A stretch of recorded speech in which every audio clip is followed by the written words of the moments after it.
Madeleine Astor was the widow of the wealthiest man on the Titanic who went down with the ship on her maiden voyage, John Jacob Astor.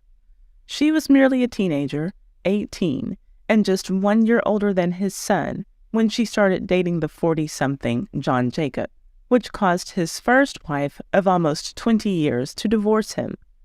I covered that scandal in my previous video that I will link in the description box. Also, in that video, I asked you all if you wanted me to tell you the story of Madeleine's third marriage, which was a cause of great embarrassment to her. So many of you said, "Yes, Ty, I want to know what happened." I'm glad that you all wanted to know because I was going to tell you anyway. The story is just that fascinating to me. Madeleine ended her romance in first class with her first husband, millionaire John Jacob Astor, and she started her romance on another ocean liner, inviting a guy from second class to dine with her. He would become her third husband, Italian boxer Enzo Fiermonte. She was on the prowl for an Italian stallion, and he wanted some of that ass, der fortune. Was he her karma, plus some extra? Let's get into it. But first, if you like these videos about the most scandalous people from yesteryear, who make Ty's Hot Mess History a time capsule for the culture, subscribe and hit the notification bell so that you can know every time that I upload one of these videos or every time that I live stream, and hit that like button to support this video. Thank you. Now, on to why you are here. When the Titanic hit the iceberg on April 14, 1912 at 11:40 p.m. ship's time, she sank less than 3 hours later in the early morning hours of April 15th, and all of the ladies in first class, except for 5, survived. Madeleine Astor was one of those ladies who survived, thanks in part to her husband, who saw to it that she got into a lifeboat. John Jacob Astor took care of Madeleine in the physical sense on his last day on Earth, and he had taken care of her and their unborn child in a financial sense months before they ever left the country for their extended vacation. For his unborn son, he had left a $3 million trust. For his wife, Madeleine, he left an outright sum of $100,000, which, adjusted for inflation, is worth a little more than $3 million today in 2023. Now, that $100,000 she got no matter what, but John threw in a couple of extras for her on the condition that she never remarried: the use of his Fifth Avenue mansion and the income from a $5 million trust. Sounds like a nice deal. So of course she collected her inheritance and lived happily ever after, right? Of course not. If she had, I certainly wouldn't be telling that boring story here. We need the hot mess, and boy oh boy did she ever land in one. Madeleine would marry 2 more times after the death of John Jacob Astor. The first time was to wealthy banker William Carl Dick. He had actually been a childhood friend to Madeleine. He didn't have Astor money, but he was the vice president of a trust company and part owner of the Brooklyn Times newspaper. So, losing her stipend from the Astor $5 million trust didn't exactly cause her any financial stress. They had 2 boys together and eventually divorced, the standard stuff of which divorces are made, no real hot mess there. But that second time that she married after John Jacob Astor died, wow. If anyone held a grudge against her and considered her to be a young little bluesy of a gold-digging homewrecker for being Astor's mistress while he was married to his first wife, Ava, well, they probably got a little bit of joy from seeing how the tables turned on Madeleine with this third husband.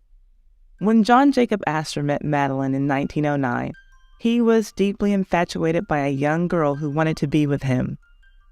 He had lust in his eyes, and she likely had dollar signs in her eyes. Fast forward to 1932, aboard the Vulcania ocean liner, and now Madeleine, at the age of 39, and according to numerous sources, fading quickly in the looks department, sat across a dinner table from Enzo Fiermonte, with lust in her eyes. He was only 24. He was Italian, and there had long been sexual stereotypes about Italian men that made them out to be good lovers. and he was a prize fighter, a boxer. So, because of his profession, he was known to have a great physique and thought to be well-conditioned. So you can imagine all of the thoughts that her dirty little mind was conjuring up. By the way, she was not quite divorced from William Carl Dick yet. Just like Astor wasn't divorced when he started fooling around with Madeleine, so many parallels. As for Enzo Fiermonte, his intentions were not pure with her either. But while she wanted sex from him, he wanted money from her. Yes, he was a prize fighter, but he wasn't a very good one. And he wasn't very different from a lot of 24-year-old men at any point in history. He wanted expensive clothes and watches, and fast cars and women. So they sat across from each other at the dinner table, staring at each other and fantasizing. Madeleine staring at his handsome face and how well his frame filled out his suit, and wondering what was going on underneath it. Enzo staring at her diamond rings and pearl necklace, wondering how much a pawn shop would pay him for the jewelry. It was Madeleine's doctor who, yes, traveled with her because after Titanic, traveling made her a ball of nerves, as you can imagine. Anyway, it was her doctor who thought that it would be a keen idea to invite Enzo from second class to join Madeleine for dinner in first class. And it would be her doctor who convinced Enzo to see Madeleine for the second time. See, after Enzo had dinner with her that first night, he vowed to himself to never see her again because he had a wife back home in Italy, a wife and a son. But that guilt didn't last long. Like literally the next day, Enzo went up to the first class deck to see Madeleine again. Her doctor had convinced Enzo that some of Madeleine's rich friends might be of benefit to him in his boxing career. And let's just say the doctor didn't have to tell Enzo twice. He spent the whole day with Madeleine, playing deck tennis and backgammon and eating and drinking. They were on a date that lasted all day. It was as if Tosca and Gianni didn't exist.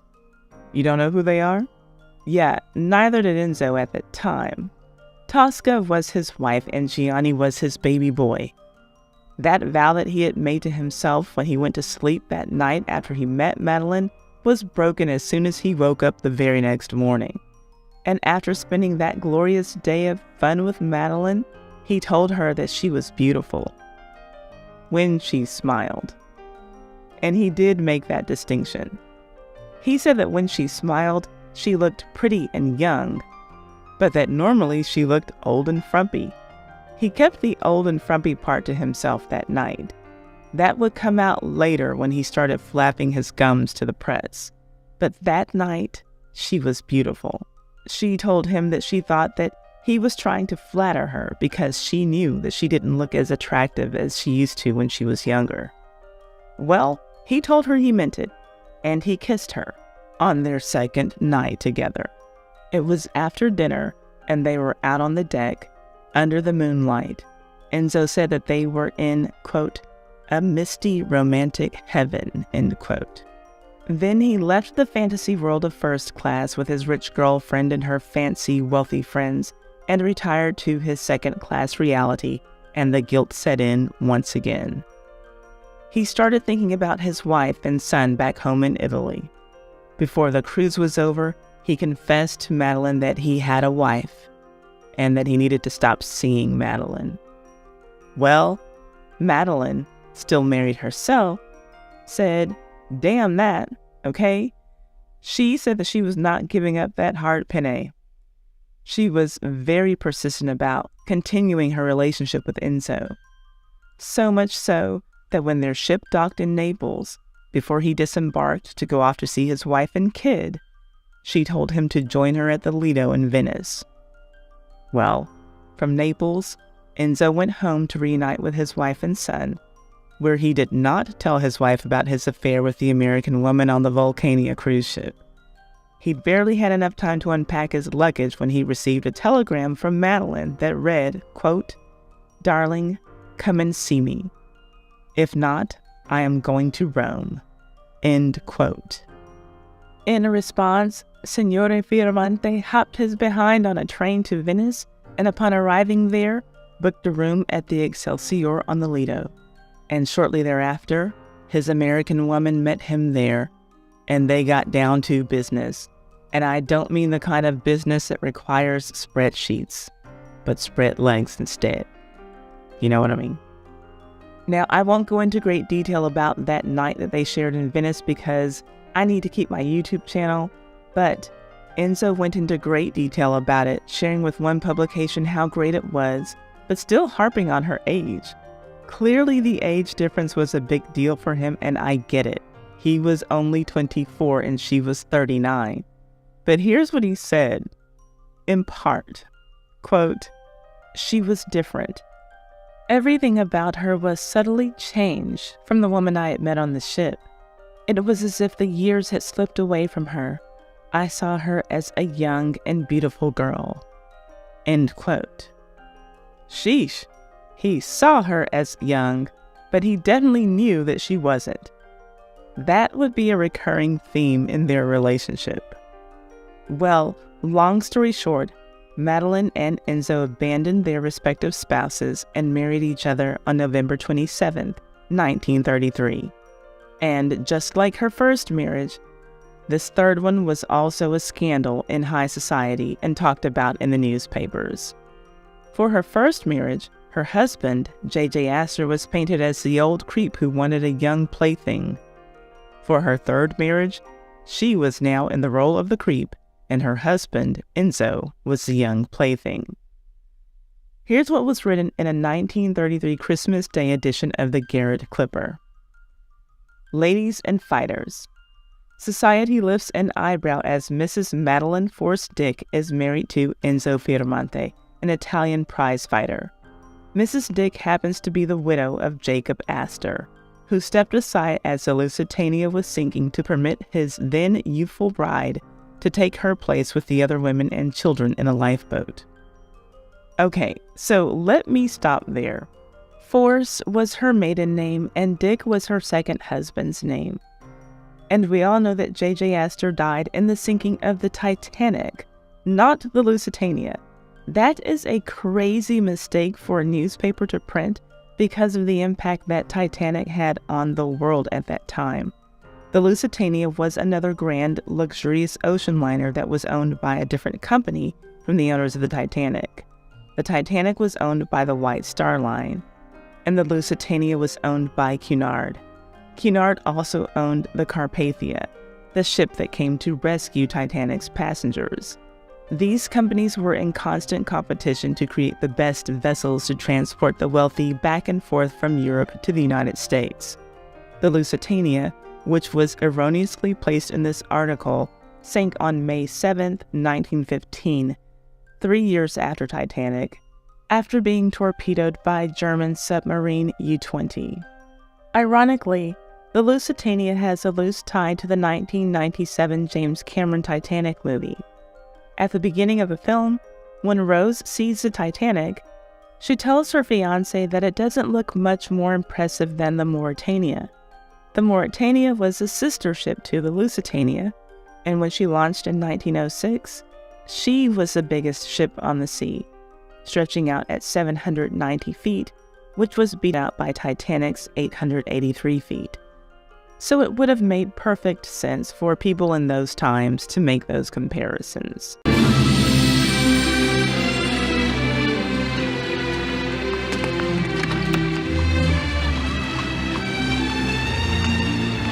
I don't see what all the fuss is about. It doesn't look any bigger than the Mauretania. You could be blasé about some things, Rose, but not about Titanic. It's over 100 feet longer than Mauretania, and far more luxurious. But back to the article. We also get a little more shade thrown at Madeleine's age. Astor's then youthful bride. Okay, we get it. She's not young. It goes on to read. Discussion of the marriage makes much of the tragic background of Fiermonte's bride. To think, say the dowagers, that Madeleine would do such a thing as marry a prize fighter after Astor's noble act in permitting her to be saved, while he himself went to certain death. But then, Mrs. Madeleine Astor Dick is a woman, after all. Enzo Fiermonte, even though he be a prize fighter, is a man. It is the inalienable privilege of any woman to marry any man, society's eyebrow to the contrary notwithstanding.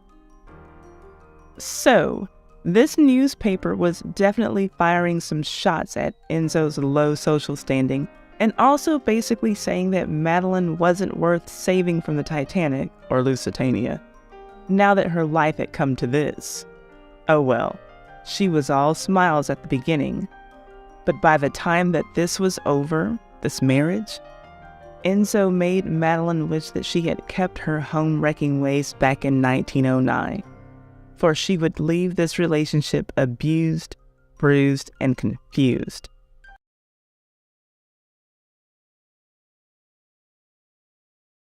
So, about the broken arm. From the first time that Madeleine slept with Enzo on the Vulcania cruise ship, she was obsessed with him and she had to have him. He was her possession, and she paid for him to travel to all of her homes and luxury rentals all over the world. She was proud to call Enzo hers. In the winter of 1933, she rented a 15-room mansion in Palm Beach, and Enzo came there too. So did her son, John Jacob, and her doctor. Now, at this time, her son was 20, and he didn't hold back his opinions. He didn't like his mother being with Enzo, and he made it clear. So did the doctor. There were so many two-on-one arguments that eventually Enzo got fed up and left to go back to New York. But guess who left Florida to go find him?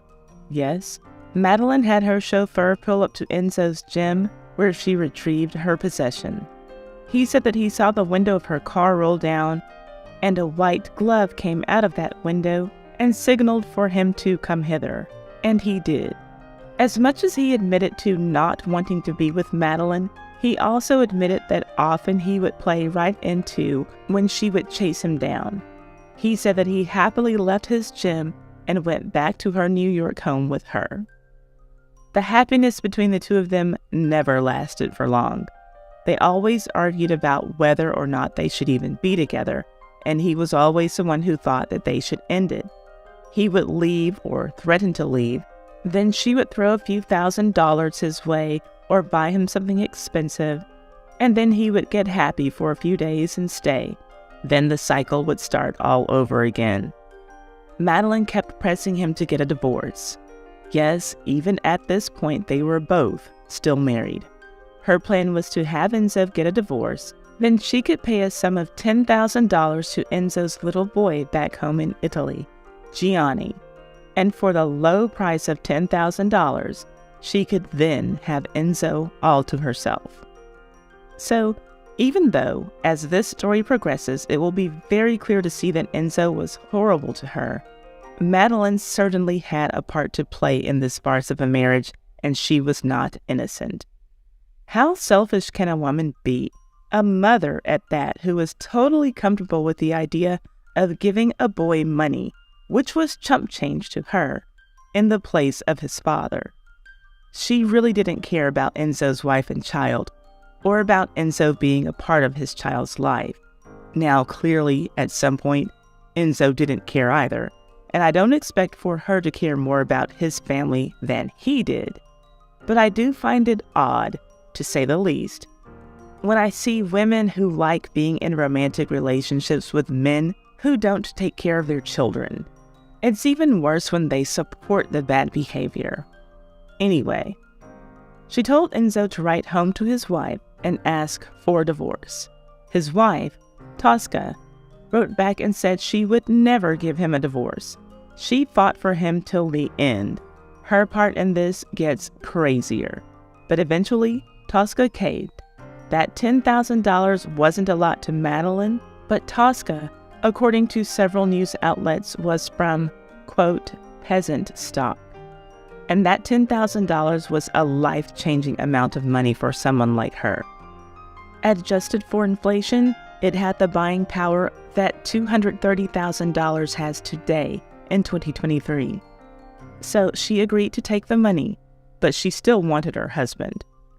A celebrity gossip reporter named Elsa Maxwell caught wind of the transaction and wrote, quote, John Jacob Astor's widow finally used part of her fortune to buy herself an Italian boxer for a husband, end quote. That reporter only wrote what everybody was thinking. She was paying to keep that young Italian man in her presence. Now, you can imagine that was a blow to Madeleine and Enzo. She looked like a desperate fool, and he was a loser who needed a woman to pay his way in life.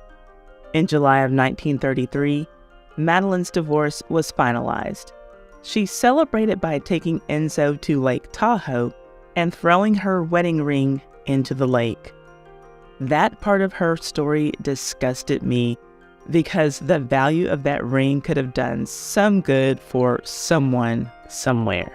But I digress. Every move that Madeleine made was printed in the newspapers, and her divorce was no exception. But now, the divorce news was old. All of the reporters wanted to know when she was going to marry the young Italian boxer. Madeleine was used to the press following her for stories and quotes and photos. Enzo wasn't, and he didn't know how to handle it. When members of the press started swarming him and asking when he and Madeleine Astor were going to get married, he tried to play it off like he didn't know her very well. Astor? I hardly know her. Well, he really could not handle the pressure, so he told Madeleine once again that he was going to leave her, and he did. Again. This time, she hired private detectives to track him down so that she could go to him and bring him back. But even after she found him, he stuck to his guns. He told a reporter that he would never marry her because she's too old. He knew that Madeleine would see that, and he thought that it might make her leave him alone for good. It didn't.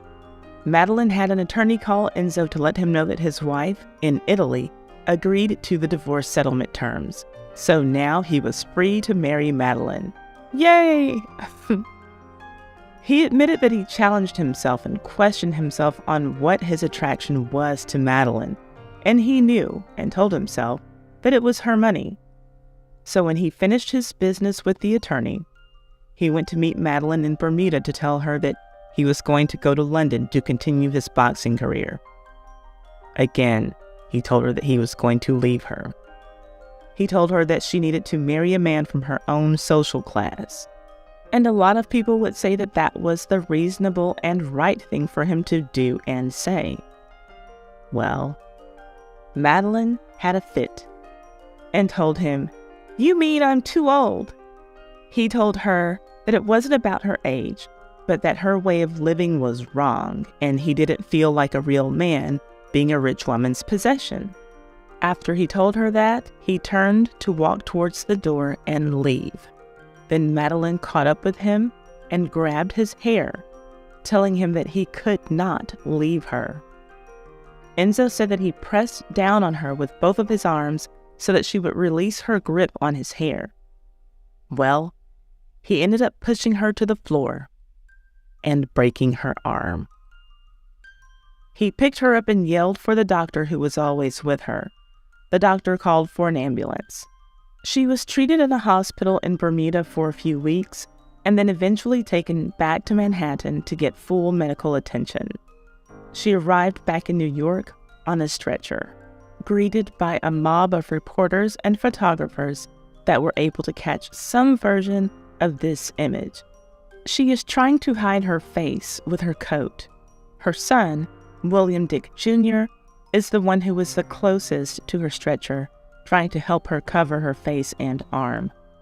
She lied to everyone about why her arm was broken. The story that she told the news media was that she had slipped and fell on a highly polished floor in her vacation home. And it was right after this incident that the couple got married, while Madeleine was still in a hospital bed at the doctor's hospital on November 27, 1933.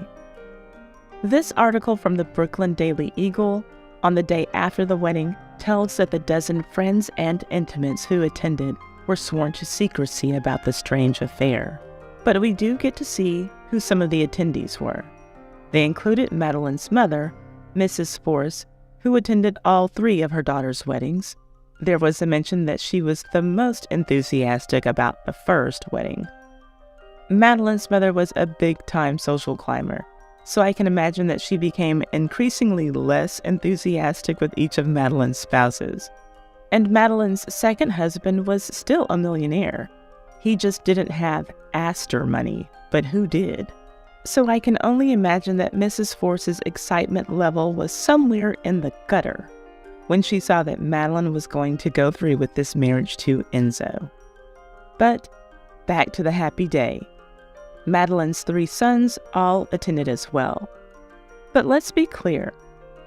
This was the wedding that no one wanted, except for Madeleine, not even Enzo. Just because her sons were there didn't mean that they approved. Even Vincent Astor, her stepson from John Jacob Astor's first marriage, did his part to keep Enzo away from Madeleine. In the same wedding article, it's mentioned that Enzo couldn't get to Madeleine at first while she was in Bermuda. Well, that was Vincent's doing. It is explained further in another article about the wedding from the same date in the Daily News. It explains that after Enzo's divorce was finalized, Madeleine put $5,000 in the bank for him, another one of her little treats for him and a thank you gift for going through with his divorce. Then he headed to meet her in Bermuda. But Vincent Astor, who had a lot of influence on the island, decided that Enzo shouldn't be allowed entry onto the island, so he wasn't, until Vincent changed his mind and allowed it.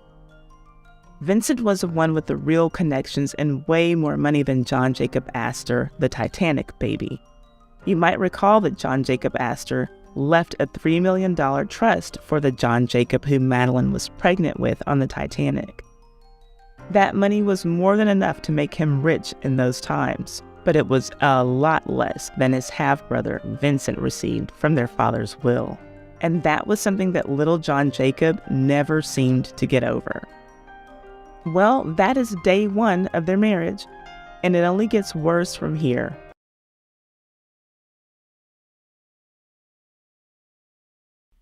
Madeleine and Enzo had drummed up enough headlines just from their time openly dating while both were still married to other people. More headlines followed after the wedding, with reporters questioning why she left her quiet and successful husband to marry a broke boxer.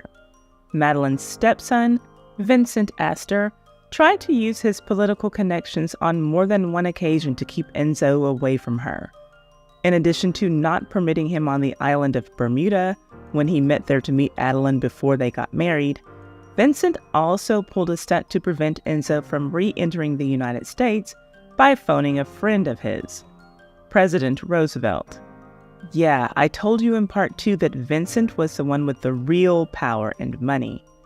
Unlike the Titanic baby, John Jacob, who couldn't pull any power moves like his half-brother.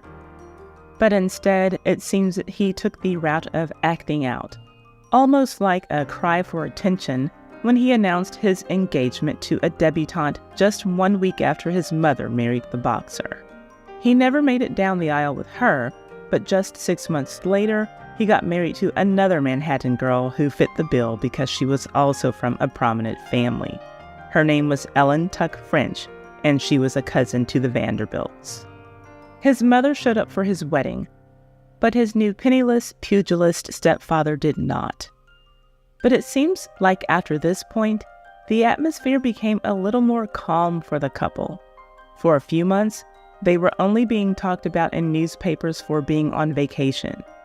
Here they are almost 2 months exactly after the wedding on vacation in Palm Beach. Here they are a couple of weeks after that in Lake Worth, which is just about 10 miles away from Palm Beach, so likely on the same vacation. And about 2 weeks after that, not a photo of the couple, but of the home that Madeleine was paying to rent for their extended vacation. A mansion called Nuestro Paradiso, which means our paradise in Spanish. It had a private beach in the rear. And if ever a couple needed privacy, it was that pair. Now, I would be remiss if I didn't comment on the title of this blurb. Our paradise is Fiermonte Dick Home. That's what we've been saying about Madeleine this whole time. We all knew her motive, to have Fiermonte's dick at home. And about another 2 weeks after that, on February 25th, the couple appears in another paper, this time on Madeleine's new boat, which is simply called Fun. That is ironic. Most of their marriage was not smooth sailing and was far from anything that people would call fun. And surely enough, exactly 4 months later, on June 25th, there are signs of trouble in paradise, or at least the paradise that they were pretending existed between the two of them.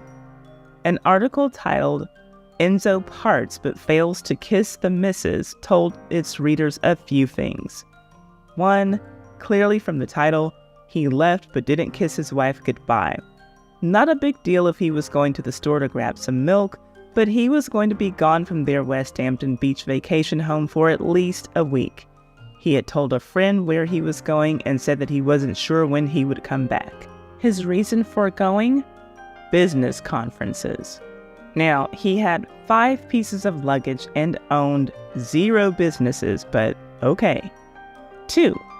He had announced the Friday before this article was published that he was retiring from boxing, which was something that Madeleine desperately wanted him to do.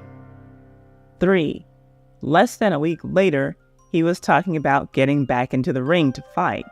When questioned about whether getting back to boxing would upset his new bride, he said, quote, "I don't care if she is worth $5 million or $10 million. I'm boss in my house." End quote. 4. Neighbors had reported that they saw Enzo yelling at his butler to get rid of photographers days before this story was published. Allegedly, he said, "Get that mob out of here or I'll catch hell." And yes, the neighbors were watching the newlyweds. Then, 2 months later, on August 21st, well, there's no story here, but they say that a picture says 1,000 words. The young, and I do stress young, lady in the photo with him is an actress named Toby Wing. The caption says that he was getting acting advice from her. Maybe he was. All that I'm going to say is, in all of the photos that I have gone through of him and Madeleine to research for this series, I have not seen one of him smiling at Madeleine like he is smiling at this young lady. And maybe he should have hurried up and applied whatever advice the young actress gave him to get an acting gig, because his next appearance in the news was the following month, on September 30th, getting his ass knocked out in a boxing match. Then, 2 months after that, the next piece of bad press was for Mrs. Fiermonte. She, along with Elliot Roosevelt, lost their Blue Book status. The Blue Book was merely a social register of the who's who in New York City. It let everybody know that you were a New Yorker with money and class. For Elliot, the second son of President Roosevelt, he took it pretty nonchalantly. He knew that his name was dropped from the register simply because he had moved from New York 2 years prior to them removing his name. But as for Madeleine, she was dropped from the register because of her marriage to Enzo. And this was society's way of telling her that you are a New Yorker with money, but class? Not so much. That was November of 1934, and really the last article that I see about either of them worth mentioning for that year. 1934 definitely ended on a bad note for the Union. But you know what they say, new year, new you. And the first January story that I found about them from 1935 showed that things were looking optimistic for these two insufferable donkeys. It's the Daily News, January 31st, and Madeleine is back to her old, creepy, foolish self in full swing. The article is called "Overlook SOS, We're in Love, Enzo's Latest." Here's the story that was reported. Enzo was headed back to Europe on an Italian liner called the SS Roma. He was leaving for Europe without his old wife. Not only did he leave without Madeleine, but another woman saw him off. As he was getting ready to board the ship, goodbyes were exchanged between him and a woman named Mrs. Adela Rogers St. John's. Now, I'm not saying that she was having an affair with Enzo. but I'm not saying that she wasn't. I will simply say that she looked like this, as opposed to how his wife looked. And shortly after her dealings with Enzo, her husband wanted a divorce from her. So, while Enzo is saying his goodbyes to Adela, and she's standing on the pier, waiting until the ship leaves with her friend on it, little does he know that his crazy old wife is already on the ship. Yes, while he was saying see ya later to his friend, Adela, his wife slipped right past him and got on the ship. Madeleine intentionally did not register her name on the passenger list because she wanted to surprise her hubby. And apparently she did just that. The story doesn't give details on exactly how it happened, but at some point after Enzo realized that his wife was on the ship, he was excited to see her. My guess is that he knew that she would give him some more allowance money to spend on his European vacation that he clearly had no intention of her being a part of before. Nevertheless, he sent a radiogram to one of his friends expressing his happiness due to the discovery of Madeleine on his ship. It read, quote, "Wife's aboard, God help me. In spite of previous statements in the press, I am glad to say that Mrs. Fiermonte and I are reconciliated," end quote. The next day, February 1st, newspapers would print why Enzo had a change of heart.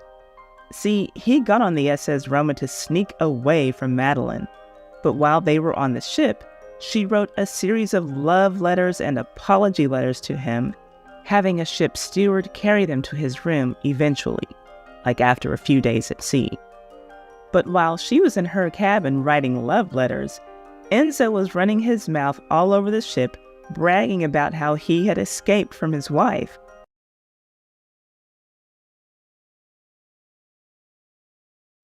This daily news story from February 1st, 1935, gives a little more of the backstory on this loving reunion.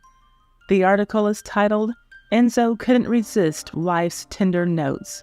Now, I just have to wonder, because those gossip columnists were so shady in the 1930s, was this an intentional play on words because both tender and notes mean legal currency or money? And by this point, everyone was well aware that Enzo was far more attracted to Madeleine's money than any other thing about her. So let me know if you think that that writer was being funny with this title. The story makes it clear that for Enzo, the so-called Italian Apollo, this trip was a voyage of escape that somehow turned into a second honeymoon. He became very popular on the ship from day one, and on his first day on the voyage, he was telling all of the strangers in the ship's main saloon that he had made a quote-unquote clean getaway.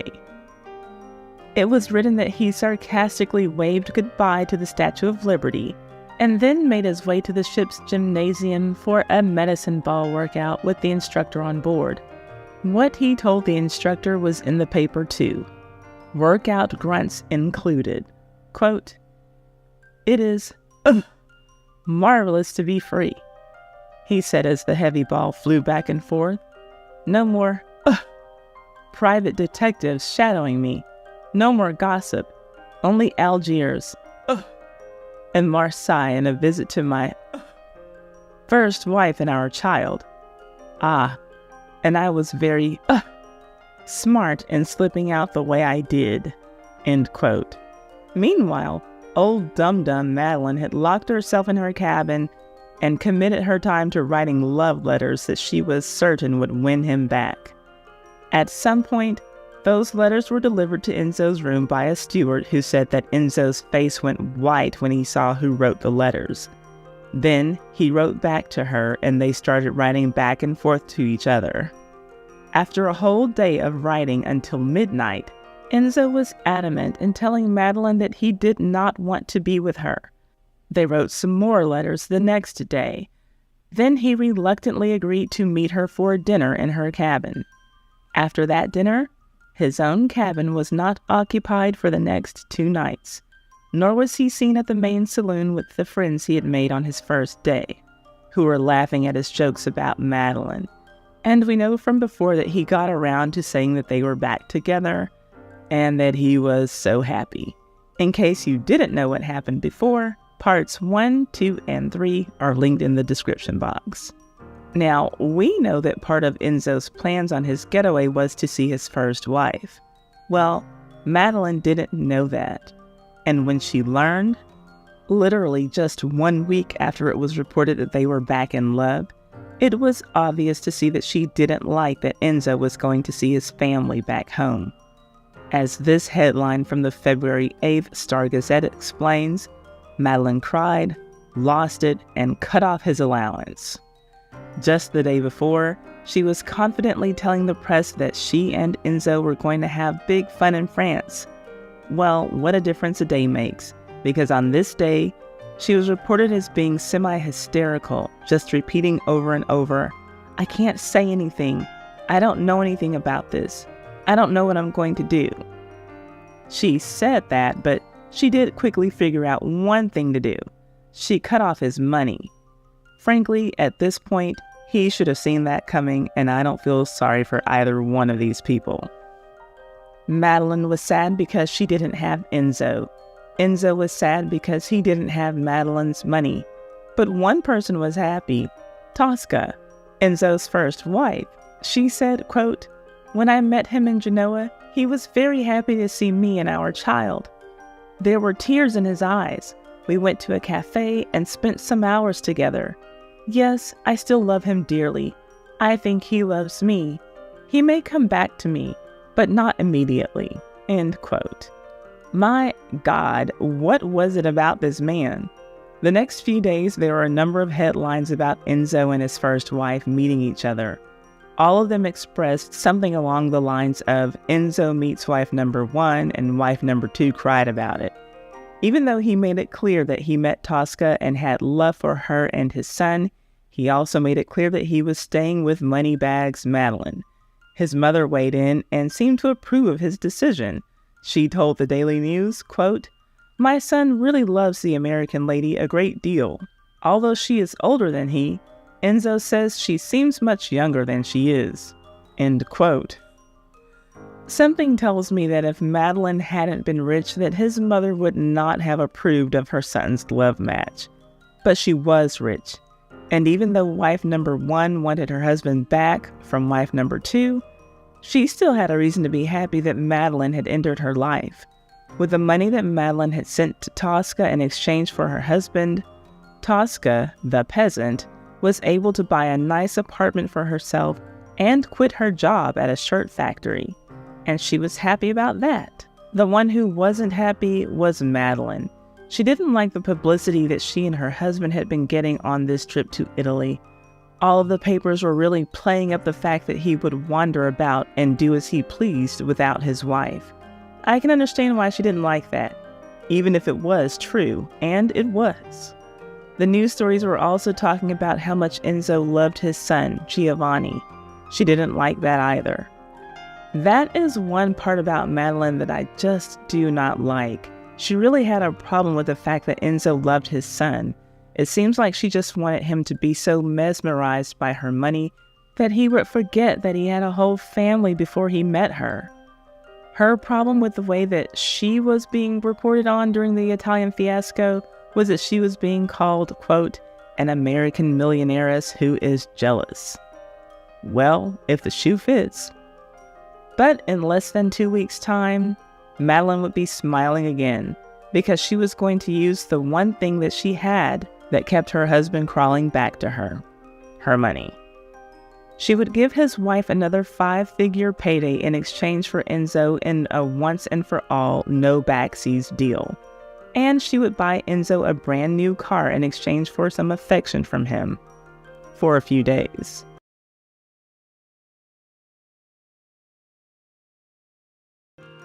So now it's time for Moneybags Madeleine to shell out some dough so that she can keep that hunk of a man who hates her guts. She snuck onto his ship when she found out that he was on his way to Italy. At this point in February of 1935, everybody was in Italy. Enzo, his first wife and son, and Madeleine. And it was looking like Enzo was going to have to stay longer than he planned because the Italian government was holding his passport. The reason that he was given was that Italy was not going to recognize his divorce from his first wife, Tosca. Instead, they would charge him with bigamy and lock him up in prison. Usually, a problem for Enzo meant a problem for Madeleine, but she was actually okay with the idea of his being locked away because at least in prison, there wouldn't be any other women she'd have to compete with for his affection. I'm not even joking. Check out this headline from the Buffalo News. Enzo's wife fearful of U.S. girls' wiles. Therefore, Madeleine planned to keep her lovely boy, as she called him, away from New York. Sounds like a great plan to me. All that Madeleine wanted was to live in peace with her lovely boy, who she also called a god and a Greek statue. But the pesky young girls just wouldn't leave him alone and let him be faithful. Luckily for her, the Italian authorities had locked him up so that no women could get to him, not even his lawful wife, Tosca. Wait a minute, doesn't that make Madeleine a paranoid hypocrite? I think that it does. She was lucky to have him behind bars, and he was lucky that she had a lot of money. She would end up sticking by his side and paying to get him out. Literally just one day and $17,000 later, Enzo's problems were solved. Tosca settled on 200,000 lira as a settlement to make the divorce a reality. I guess that she liked big round numbers. That's a little more than $375,000 in today's currency that Madeleine shelled out to get her man back. But she wasn't done spending. Of course she had to get him a little treat for all of his trouble. So she bought him a brand new fancy sports car, and the couple made plans to leave Italy and ride off into the sunset with France as their next destination, Cannes to be exact. While they were waiting on Enzo's passport to be returned, which took a few days, another interesting thing occurred when Madeleine entertained Tosca, aka Mrs. Fiermonte No. 1, for tea at her luxurious hotel. I'm sure that Enzo loved that. Unfortunately for us nosy Mestorians, Enzo's mother also attended this tea, and all of the quotes in the papers are from her. It's the same old stuff. She liked Enzo's new rich wife. She knew that Madeleine was older than her son, but she seemed the same age as her son. She seemed really young.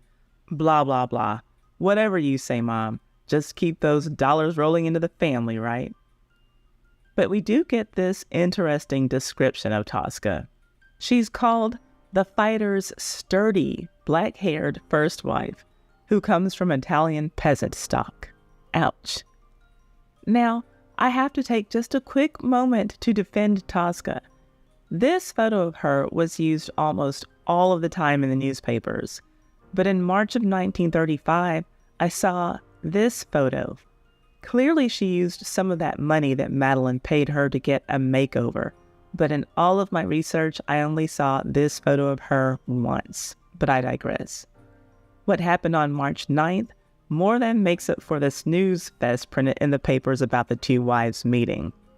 Well, Enzo took Madeleine to France in that new car she got for him, and this subheadline summed up what happened next rather succinctly.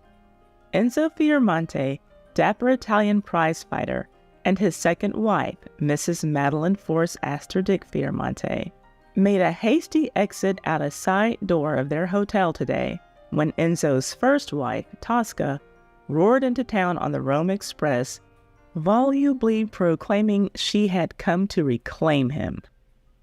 Okay, so here's what happened. Madeleine and Enzo called themselves going on honeymoon number 2. So they were getting ready to step out for the evening to do the Riviera. Well, Tosca had taken a train to France to track them down, and she did just that. Why? Because she wanted her man back. You see how the papers followed and printed their every move. So Tosca knew their hotel, so she thought. But they switched their plans and went to a different hotel, and she still tracked them down. When she arrived at the hotel, she demanded the front desk staff to allow her entry to Enzo's suite. They flat out denied her request, as they should have. She explained to the workers in what was described as strong language that she had come to collect her man, regardless of the money that his wife had paid her and would continue to pay her. She argued back and forth with them for a while, but they never gave her access to Enzo's room. So she settled for a room as close to their suite as she could get. Now, this was not a quiet conversation that she was having with the hotel staff, so Enzo and Madeleine could hear everything. So, as Tosca was settling into her room so that she could wait for an Enzo appearance in the hallway in the middle of the night, he and Madeleine slipped out of a side door of the building, got into his new car, thank goodness it was a race car, and they made their escape. Again, I ask, what was it about this man? Meanwhile, on the very same day as all of this commotion, Enzo's lady friend, the one who he was saying goodbyes to when he left for Europe, thinking that Madeleine didn't know, Adela Rogers St. John, her husband was trying to divorce her because of her affiliation with Enzo Fiermonte. One of the hardest parts for me to understand in this story is why a woman who had been married to 2 millionaires, one of them among the richest men in the world, would drain her bank account to be in a marriage like this one. Anyway, they were on the run. They got away from wife number 1. Meanwhile, Enzo had lied to the press about ever having seen his first wife in Italy, or that he had ever been charged with bigamy, even though all of this had been very well documented. Maybe someone could have found all of the drama that surrounded Enzo to be exciting, but all of this seems like way too much for a normal person to bear, and Madeleine just appeared to be aging by the second. Her friends were starting to feel sorry for her and her crazy life. They were commenting on how her beauty was just gone. And according to the few society friends that were still willing to allow her to come around, Enzo was starting to demand money from her and beat her. That was their norm for the next 2 years. Then in July of 1937, Enzo put his hands on someone else, a man this time. He loved driving his sports cars fast. That earned him a speeding charge. Well, he never answered the charge. The charge was from 1934, 3 years before. He was just irresponsible. God knows that Madeleine had the money to pay for the ticket, and she would have paid for it if he had told her about it.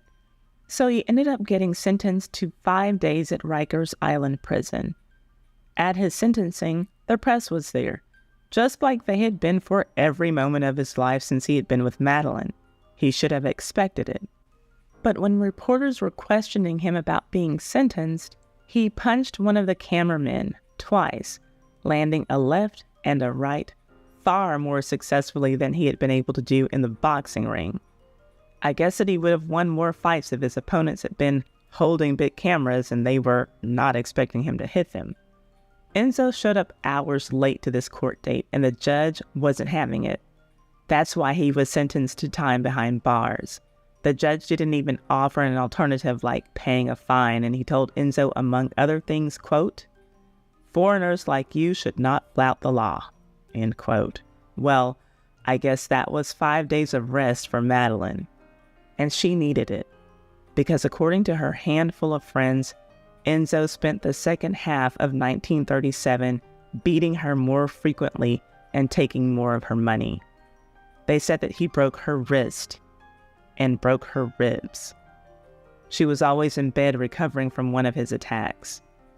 He eventually, on one occasion, quote, beat her senseless, unquote, and that is what caused their final separation, initiated by Madeleine. In May of 1938, Madeleine was staying in Palm Beach and finally decided to go a step further than the separation and file for divorce. She did so on the grounds of extreme cruelty, citing that he, 1, had knocked her down, and I didn't know if that was in reference to the incident before they got married in which he broke her arm, but 2, broke her wrist, 3, hit her with a fist after a dance, and 4 was exceedingly unpleasant. Now, I said that I wasn't sure what Madeleine meant about her charge that Enzo had once knocked her down. As we know, he knocked her down to the floor and broke her arm before they got married, remember? She was in the hospital recovering from the broken arm when she said "I do" to him. Well, I first learned about her accusations against Enzo in a book that I will list in my sources for this video series. Well, that led me to do some digging, and this is what I found. This article that was printed in the Daily News Sunday edition on June 12, 1938, called "Enzo Beat Her, Says Rich Wife."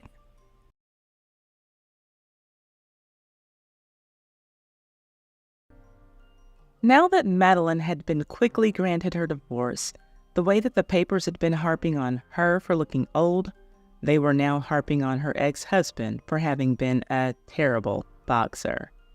Here's how the story of the divorce begins. Quote, "Accounts of the closely guarded decision, reaching here from West Palm Beach, revealed that Enzo used on the Astor widow the uppercuts and left hooks that he failed to deliver in the American prize ring." End quote. Madeleine's accounts of Enzo's abuse were substantiated in court by her own sister, a maid who had worked for her and Enzo, and her physician. These are the accounts that include the charges that Madeleine put forth against Enzo when she filed for her divorce. The first sign of trouble occurred only 7 months into the marriage in June of 1934, when Enzo wanted $50,000. Madeleine didn't give him the money he wanted, so in response, he left her.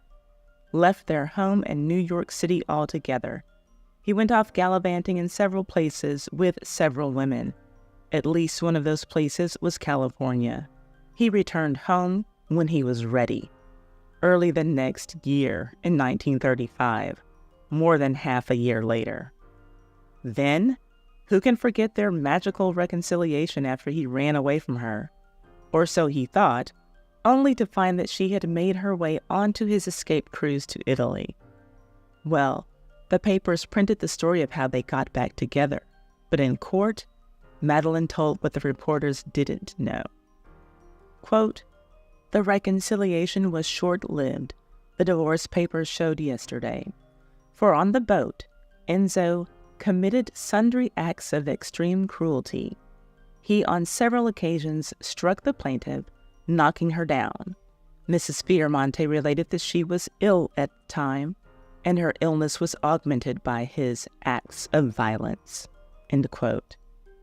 Then, while they were in Italy, when Madeleine shelled out an extra $17,000 on top of the $10,000 that she had already paid in order to, quote-unquote, keep Enzo, yes, on that same trip, he left her at their hotel in Naples while he went out with other women.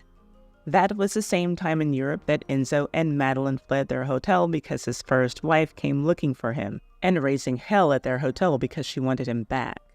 You might remember that Enzo and Madeleine took his new sports car to France. And that made for a cute little romantic story to put in the newspapers. But here's what happened while they were there. Quote, "While in Paris, they went to a rustic restaurant 60 miles out from the metropolis. Enzo left her and drove away in their car. Night fell. Mrs. Fiermonte had no idea how to get back to Paris, and finally began making inquiries. At this juncture," her complaint narrated, "the defendant returned, became enraged because she had spoken to anyone about being stranded, knocked her down, breaking her right wrist." End quote. This whole time that she had been fighting Enzo's first wife to get custody, if you will, of Enzo, Enzo was beating her and cheating on her. Did she just need to have a win against his first wife for the sake of her ego? Anyway, then, in Nice, he deserted her once again, not at a restaurant this time, on the waterfront. When he finally drove up to get her, he was teasing her, making her follow the car. You know the thing where someone comes to open the car door, then the driver scoots the car up just enough so that the person trying to get in can't grab the handle to open the door? That's what he was doing. and she testified that it went on until she had walked quite a distance. The following summer, the couple returned to the United States and lived in New York, Hot Springs, and Charleston, and in all three places the beatings continued, or as the Daily News described them, ring caresses. But this is what led up to what Madeleine called a grand assault in Newport, Rhode Island. The Fiermontes were visiting Madeleine's sister, Catherine. She was also a socialite who had married a rich man. They all went to a dance together. Then, according to Madeleine and her sister, when they returned to their room, Enzo, completely unprovoked, struck Madeleine after having had a night out that everyone agreed was just a really nice time. This time, he was said to have knocked her down and bruised her. I find it odd that she called this the grand assault, considering that up until this point, he had already broken her arm and broken her wrist. Because I do see Madeleine as someone who had an ego problem, I wonder if this occasion was the grand assault, as she put it, because it happened in front of people she knew, people in front of whom she had been pretending that her marriage with Enzo was a happy one. Then, she didn't even go into details about almost the whole year of 1937. She just said that he had become exceedingly unpleasant, striking her often and being otherwise cruel. But there was one date that she called out specifically, which clearly was her breaking point, a date in 1937. Here is what the Daily News printed, quote, "On August 4th, 1937, the warring pair sailed for Europe again. In Paris, Enzo beat her inhumanly, demanding money, claiming she had neglected to pay his monthly cash allowance. Her long-suffering endurance of his conduct was finally exhausted, and after a trip to Vienna, she returned to the United States alone." End quote. Enzo didn't even bother showing up to court to deny the allegations on his own behalf. By Madeleine's day in court, Enzo's attorney had already made arrangements for Enzo to receive roughly 1/3 of a severance settlement that she had promised to pay him. So he was living it up in France with some women who were in his car when he crashed it. We'll get to that. But many of the newspapers ran the stories of Madeleine's divorce and Enzo's car crash side by side on the same pages, some even joking that it was good that he had the rest of Madeleine's settlement money coming his way because he would need to use most of it to pay off the victims that he had injured with his reckless driving. Yes, there was a severance package that no attorney, no judge, or any jury required her to pay Enzo. Even with all of these allegations claimed against him, she still sent him off with a severance package, a final settlement of $150,000, which is equivalent to roughly $3.2 million today. Was this one last attempt to buy his love? Maybe, but it really did seem like she just wanted to be done. And now that Enzo had such a big chunk of her money, he seemed to be okay with being done. He'd never had so much of Madeleine's money at one time. She would spend money on him, but not give it to him. She'd buy him whatever he wanted.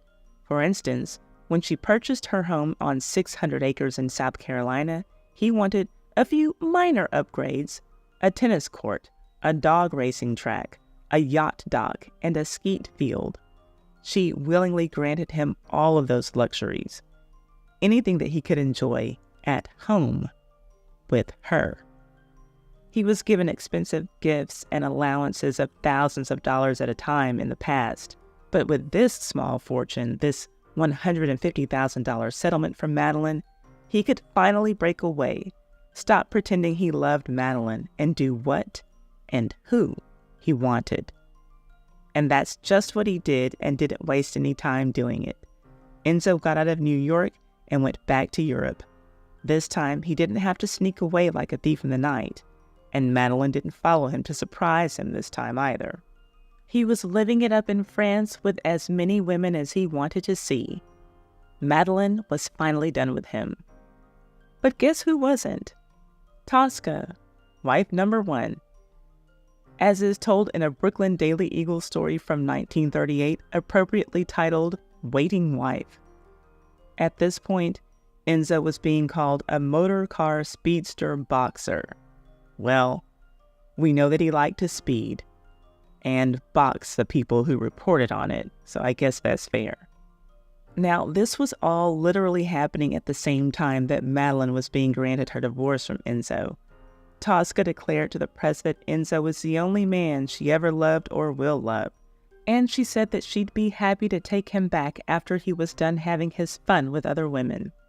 Well, it's good that she knew that she would need to wait her turn, because either on the day or the day after the divorce was finalized, Enzo was in the papers because he was driving his sports car in France in a village near Dijon with not one, not two, but 3 women.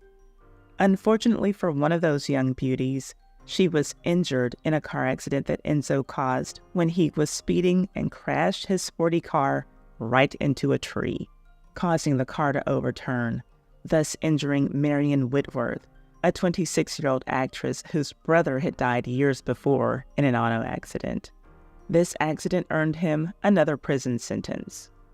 And knowing all of that, wife number 1 still wanted him back.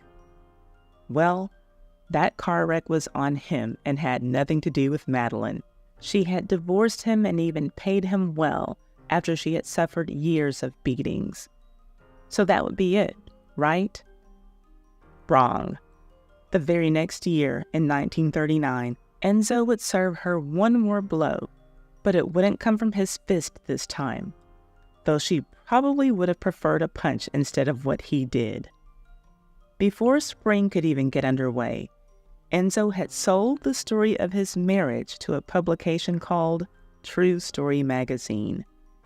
Every embarrassing detail of how Madeleine had been a fool for him, how she paid to keep him because she didn't think that she could get anybody else, how she knew that her looks were fading, how she knew that other women wanted her husband, and how she knew that other women were having her husband, and how she felt too insecure to compete with them because she had lost her beauty. All of it was available for the world to read in the February, March, and April issues of True Story in a series called Kept Husband. It was labeled as, quote, one of the most startling and illuminating commentaries on life among the idle rich ever written, end quote. And Madeleine couldn't take it. Whatever people had only suspected before, they now knew. It was what they had imagined and worse. The little bit of a reputation she had was now in shambles. She slipped into a deep depression, and she wanted to end her life. She grew more and more dependent on prescription drugs throughout 1939. The following year, in January of 1940, she left her home in Charleston to go back to Palm Beach. In what had been a life full of trips, that would be her last one. On March 27th of the same year, she died at the age of 46. Very close to the age of her husband who had died on the Titanic, John Jacob Astor was 47.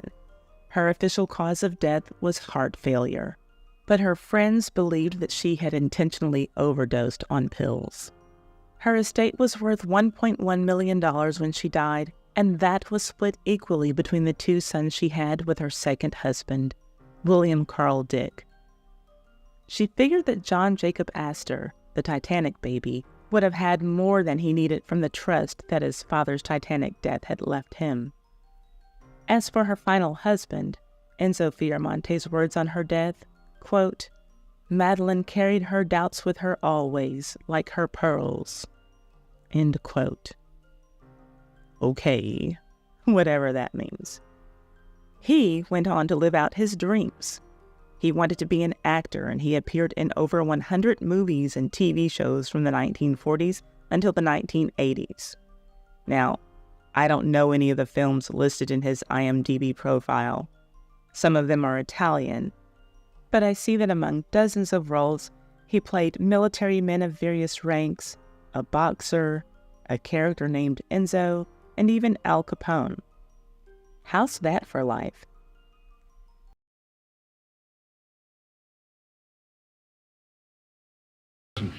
Do you know Mr. and Mrs. Astor? Good evening, madam. Oh, and a touch of glamour at your table. You'll have heard of Miss Dorothy Gibson. Oh, I doubt it. Why should folks like you care about my crazy job? And this is my mother. Hello, Miss Gibson, the film star. And Miss... Imagine hearing the cries and screams of horror from people who you know will surely sink to the bottom of the Atlantic Ocean as you sit safely in a lifeboat. Now imagine being in that lifeboat with death all around you and having one concern on your mind, and it is, I'll never be able to wear all of my new clothes from Paris. They sank with the Titanic. If you were Dorothy Gibson, you wouldn't have to imagine it.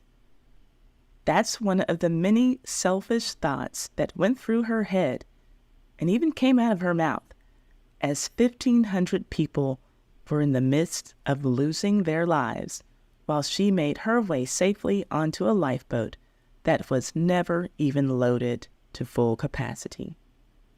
In our modern times, many of us can't help but to think of James Cameron's Titanic film when we think of the actual 1912 sinking.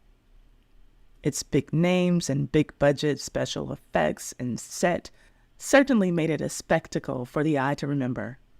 Yet, Titanic historians, and survivors when they were alive, preferred the 1958 film called A Night to Remember for its historical authenticity.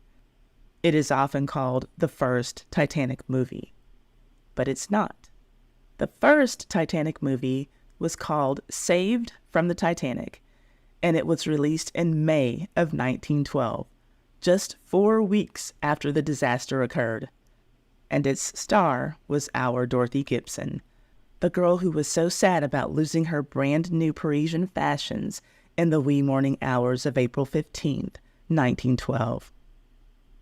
She was a silent film actress, and this role was going to make her a bigger star than she already was. And the movie was made by her lover, a man who was married to another woman. But you know how the saying goes, whatever is done in the dark will come to the light. And the way that this adulterous affair came to be known by the public was a scandal in and of itself. Dorothy's story has it all: sexual affairs, crazy court cases, a man in a nightgown, a homicide, and a stay in a Nazi concentration camp. This is the story of one of the most self-absorbed first-class passengers who boarded the Titanic, silent film actress Dorothy Gibson. She was a total hot mess. Let's get into it. Dorothy Gibson was born Dorothy Winifred Brown on May 17, 1889 in Hoboken, New Jersey. Her father was John A. Brown. He died when she was only 3 years old. Her mother was Pauline Caroline Boson, and she remained in Dorothy's life until she died. Until Dorothy died, that is. Dorothy's mother, Pauline, ended up outliving Dorothy. Her mother didn't waste any time when it came to marrying again. Pauline was always looking for a way to climb up, so any old man just wouldn't do. When she caught the attention of an affluent merchant named John Leonard Gibson, she knew that he was the one. She married him before Dorothy turned 5, and it was through this marriage that Dorothy received the surname Gibson, the name that she would use in her stage and film career that made her a household name in America, Dorothy Gibson. John Gibson, though he had a large amount of money, was a sensible man and didn't feel the need to spend a lot or show off what he had. Pauline was the opposite, and she reared Dorothy to be the same as she, frivolous when it came to spending money and having an appetite for the finer things in life. This created a divided household, John standing alone against mother and daughter. Pauline was rearing Dorothy to be a bit of a spoiled brat. Here's how Dorothy described their relationship dynamic after she became famous. Quote, "My father is a great man of the spirit and is contented with the simple life. But I and my mother are bohemian, and we find the pleasures of this lovely world irresistible, end quote. So let's talk about her path to fame. In 1906, the Gibson family moved from New Jersey to Manhattan, where Dorothy was introduced to the theater, and she became obsessed. She wanted to be on stage too. And what Dorothy wanted, Pauline saw to it that Dorothy got. By the time Dorothy was 17, her mother had her on stage, dancing, acting, and singing in vaudeville productions. It is impossible to tell Dorothy's story without frequently mentioning her mother, Pauline. Pauline was a stage mother of the worst kind. As a very young girl, men took notice of Dorothy's good looks, and her mother didn't mind pimping out her daughter if it was to her own advantage. So Pauline managed Dorothy's career. Under Pauline's management, Dorothy became a regular chorus girl at the Hippodrome Theater. And Dorothy also made it to Broadway to perform in a musical called The Dairymaids. That was considered to be a pivotal moment in her career. After the musical, she started getting noticed for bigger opportunities. In 1909, a famous commercial artist wanted to work with Dorothy. His name was Harrison Fisher, and I want to give you a little background information on him. Chances are that if you're interested in this side of history, you're already familiar with Charles Dana Gibson. He was a commercial artist who got his start in the 1880s. He became famous for drawing The Gibson Girl, an iconic illustration that was said to have portrayed American beauty at its best. His Gibson Girl images were everywhere, and Charles Gibson worked for decades in his field. As Gibson's fame was dying out, Harrison Fisher was just getting started, and he had a new ideal in mind for the American beauty standard, and it was Dorothy Gibson. After seeing her perform at the Hippodrome Theater, he went backstage to meet her and asked her if she would sit as a model for him. She was beyond flattered at the notion, so of course she accepted. And their collaboration made her more famous than she had ever dreamed she could be. Charles Dana's Gibson Girl was a thing of the past. The new thing now was the Harrison Fisher Girl. And that's what they called Dorothy, the original Harrison Fisher Girl. And I think that it's such a quirky coincidence that the Gibson Girl was replaced by a girl whose name actually was Gibson, but she became known as the Fisher Girl. Now, because of Fisher, Dorothy Gibson was booking modeling gigs. She would sit for his drawing sessions, and he used her face on product labels, in book illustrations, on postcards, and she was even on the cover of women's magazines like Ladies' Home Journal and Cosmopolitan. Her face was everywhere, and she was legitimately famous. And she didn't understand why. Dorothy knew that she was pretty, but she had seen Fisher's other models and thought that they were prettier than she. Here's how she described her confusion about becoming his most famous model. Quote, "I was fortunate to be discovered, in a manner of speaking, by Mr. Fisher, but he had many models, and some of them were far prettier than I was. I do not know what he saw in me." End quote. Well, I think that's just the thing. Fisher wasn't exactly drawing Dorothy. Here's what I mean. Dorothy was his palette or starting template, but he wouldn't draw her exactly as he saw her or exactly the way she looked. This sounds creepy to me, but he would draw Dorothy in a way that made her look both younger and more sexualized at the same time. Like if he were around today, authorities might be interested in seeing just what he was looking at online, if you catch my drift. To accomplish the sultry and childlike look he was going for, he would soften the shape of her nose, extend the space between her eyes, and slightly lift her jaw. The June 1911 edition of Cosmopolitan displays this style and is analyzed by Andrew Wilson in Shadow of the Titanic, who points out that Dorothy is drawn, quote, drinking sarsaparilla from a tall glass, her long fingers caressing its base, The lips of her rosebud mouth closed around the straw. Dorothy's mix of ingenue innocence and barely concealed sexual energy was a winning combination for the illustrator, end quote. By the way, while Dorothy's star was rising as a model, she got married to George Henry Battier Jr., a young pharmacist who was near her age. He exists as a mere footnote in the story of her life, and their marriage didn't last long. We'll get there. After making her mark on the stage and in the world of commercial modeling, Dorothy looked on to the next venture. And it was film. The movie industry was still in its very early stages in the 1910s. And in 1911, Dorothy entered the industry as an extra, getting in on the ground floor. Before the year was over, she had been hired as a leading lady for the U.S. branch of Exile Studios, a Paris-based movie studio. Their American operations were in New Jersey. And in that same year, Exile debuted its first film. It was an historical drama called Hands Across the Sea. Dorothy played the role of Molly Pitcher, and the debut was a success. But later that year, the studio would find Dorothy's real strength, and it wasn't in playing a serious, dramatic character. Dorothy shined in comedy. Miss Masquerader was Dorothy's next role, and it was a hit for her and the studio. She received positive reviews for her acting, with critics writing that she had a natural talent for pulling off comedy in film. Dorothy's fame had certainly reached new heights after her Miss Masquerader film was released. But after surviving the Titanic disaster, her most famous role ever would come about as a direct result of having traveled on the doomed liner. The film was called Saved from the Titanic, and it was based on her own experience. Loosely, very loosely. So how did Dorothy Gibson even wind up on the Titanic in the first place? It was actually she and her mother.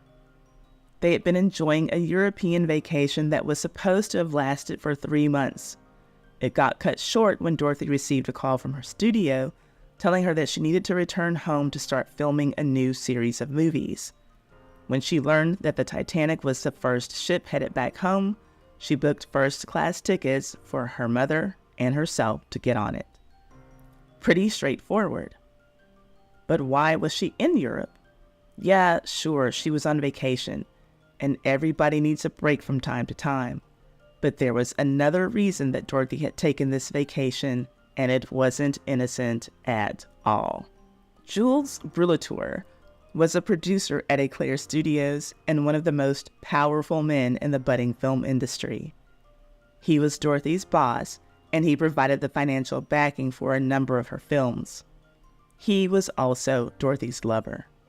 The main problem with this was that he was a married man, and he didn't mind hiding money from his wife and using it to shower Dorothy with expensive presents. He was interested in Dorothy from the moment he met her at a film industry gala in 1911. He told her that night that he felt like he already knew her because he had seen her lovely photos in all of the newspapers. Dorothy's mother, Pauline, loved the attention and the money and the material things that Dorothy and she got as a result of this illicit affair, so she pushed for it to continue. Pauline didn't want to miss out on anything that she could get from her daughter opening her legs to this married man. But you know how these things usually go. The married man enters the affair wanting sex. The woman enters wanting marriage. That was the case with this affair. Dorothy wanted marriage, and so did her mother. Pauline's thought was, if he's doing all this for you as a mistress, just think of what we can get if he marries you.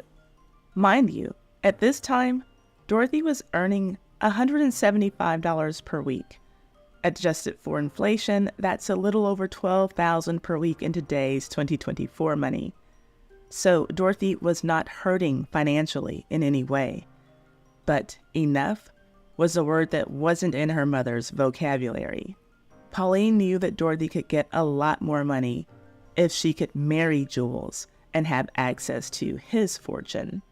For months, She had already been arranging the meetings for Dorothy to have sex with Jules. During the daytime, they were at the studio. He was Mr. Brulatour, and she was Dorothy. But at nighttime, they were at the St. Regis Hotel, and he was her Julie, and she was his Mutsy. Lovey-dovey nicknames. How stupid. So Pauline just came up with one more scheme to get this pair of lovers together forever. In a nutshell, the plan was to make Jules miss Dorothy so much that he would realize that he wanted to marry her.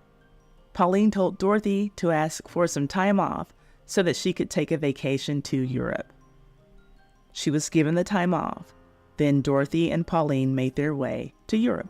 They had a 3-month itinerary that included several stops in European countries and North Africa.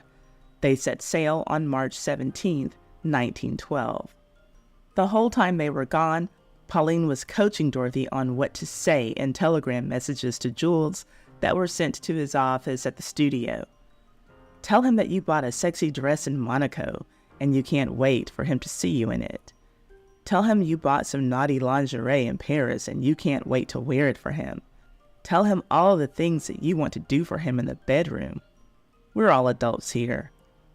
We know that she wasn't talking about folding his laundry in the bedroom. It all sounds so straightforward. Too straightforward and way too aggressive for a woman, especially in that era. But guess what? It worked. Dorothy's absence, coupled with her sexy messages, had her on Jules' mind day and night. And he was ready to leave his wife to marry Dorothy. On April 8th, Dorothy received a telegram at her hotel in Genoa. It was from her studio, telling her that she needed to return home ASAP. Not because Jules was ready to marry her. That would come later. This telegram was about business.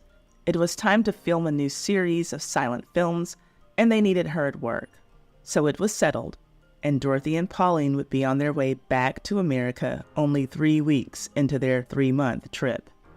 Dorothy made a quick stop in France, and she was able to book a ticket on some ship called the Titanic. That's all that she knew about it. It was her quickest way to get home. Dorothy had no idea that 2 days after getting that telegram, that she and her mother would soon be aboard the largest and most luxurious vessel that had ever sailed. On April 10th, they were on the Titanic.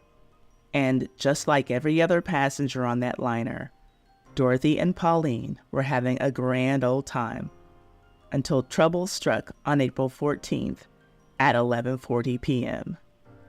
Thankfully, because Dorothy was so famous and a lot of people wanted to hear what she had to say about her time on Titanic, we have a lot of information about what happened to her. So let me tell you about Dorothy's last night on the Ship of Dreams. Dorothy and Pauline were in the saloon on Deck A, playing bridge with a couple of friends they'd made from first class. 2 men, Frederick Seward, a marine lawyer, and William Sloper, a stockbroker. As Dorothy remembered it, there was, quote, a great deal of merriment on board, end quote. Then they felt something, a slight jar, as she put it. But of course, they didn't stop the game. There was nothing to worry about. They were on an unsinkable ship. Well, every ship is unsinkable until it sinks. And before Dorothy's card game was over, it became clear the Titanic was going down. According to Dorothy, after feeling that movement, she and the other bridge players carried on playing and laughing for another 15 minutes before she realized that something was amiss. When she looked up from her card hand, she finally noticed the ship's stewards and officers. As she retold the story, they were moving with considerable nervousness. But then, still nothing was registering that serious danger was just minutes away. Dorothy said goodnight to her table and went outside for a walk on the deck. And that's when she saw that Titanic was listing. As she put it, the great ship was leaning heavily on one side. Then she noticed that other passengers didn't notice.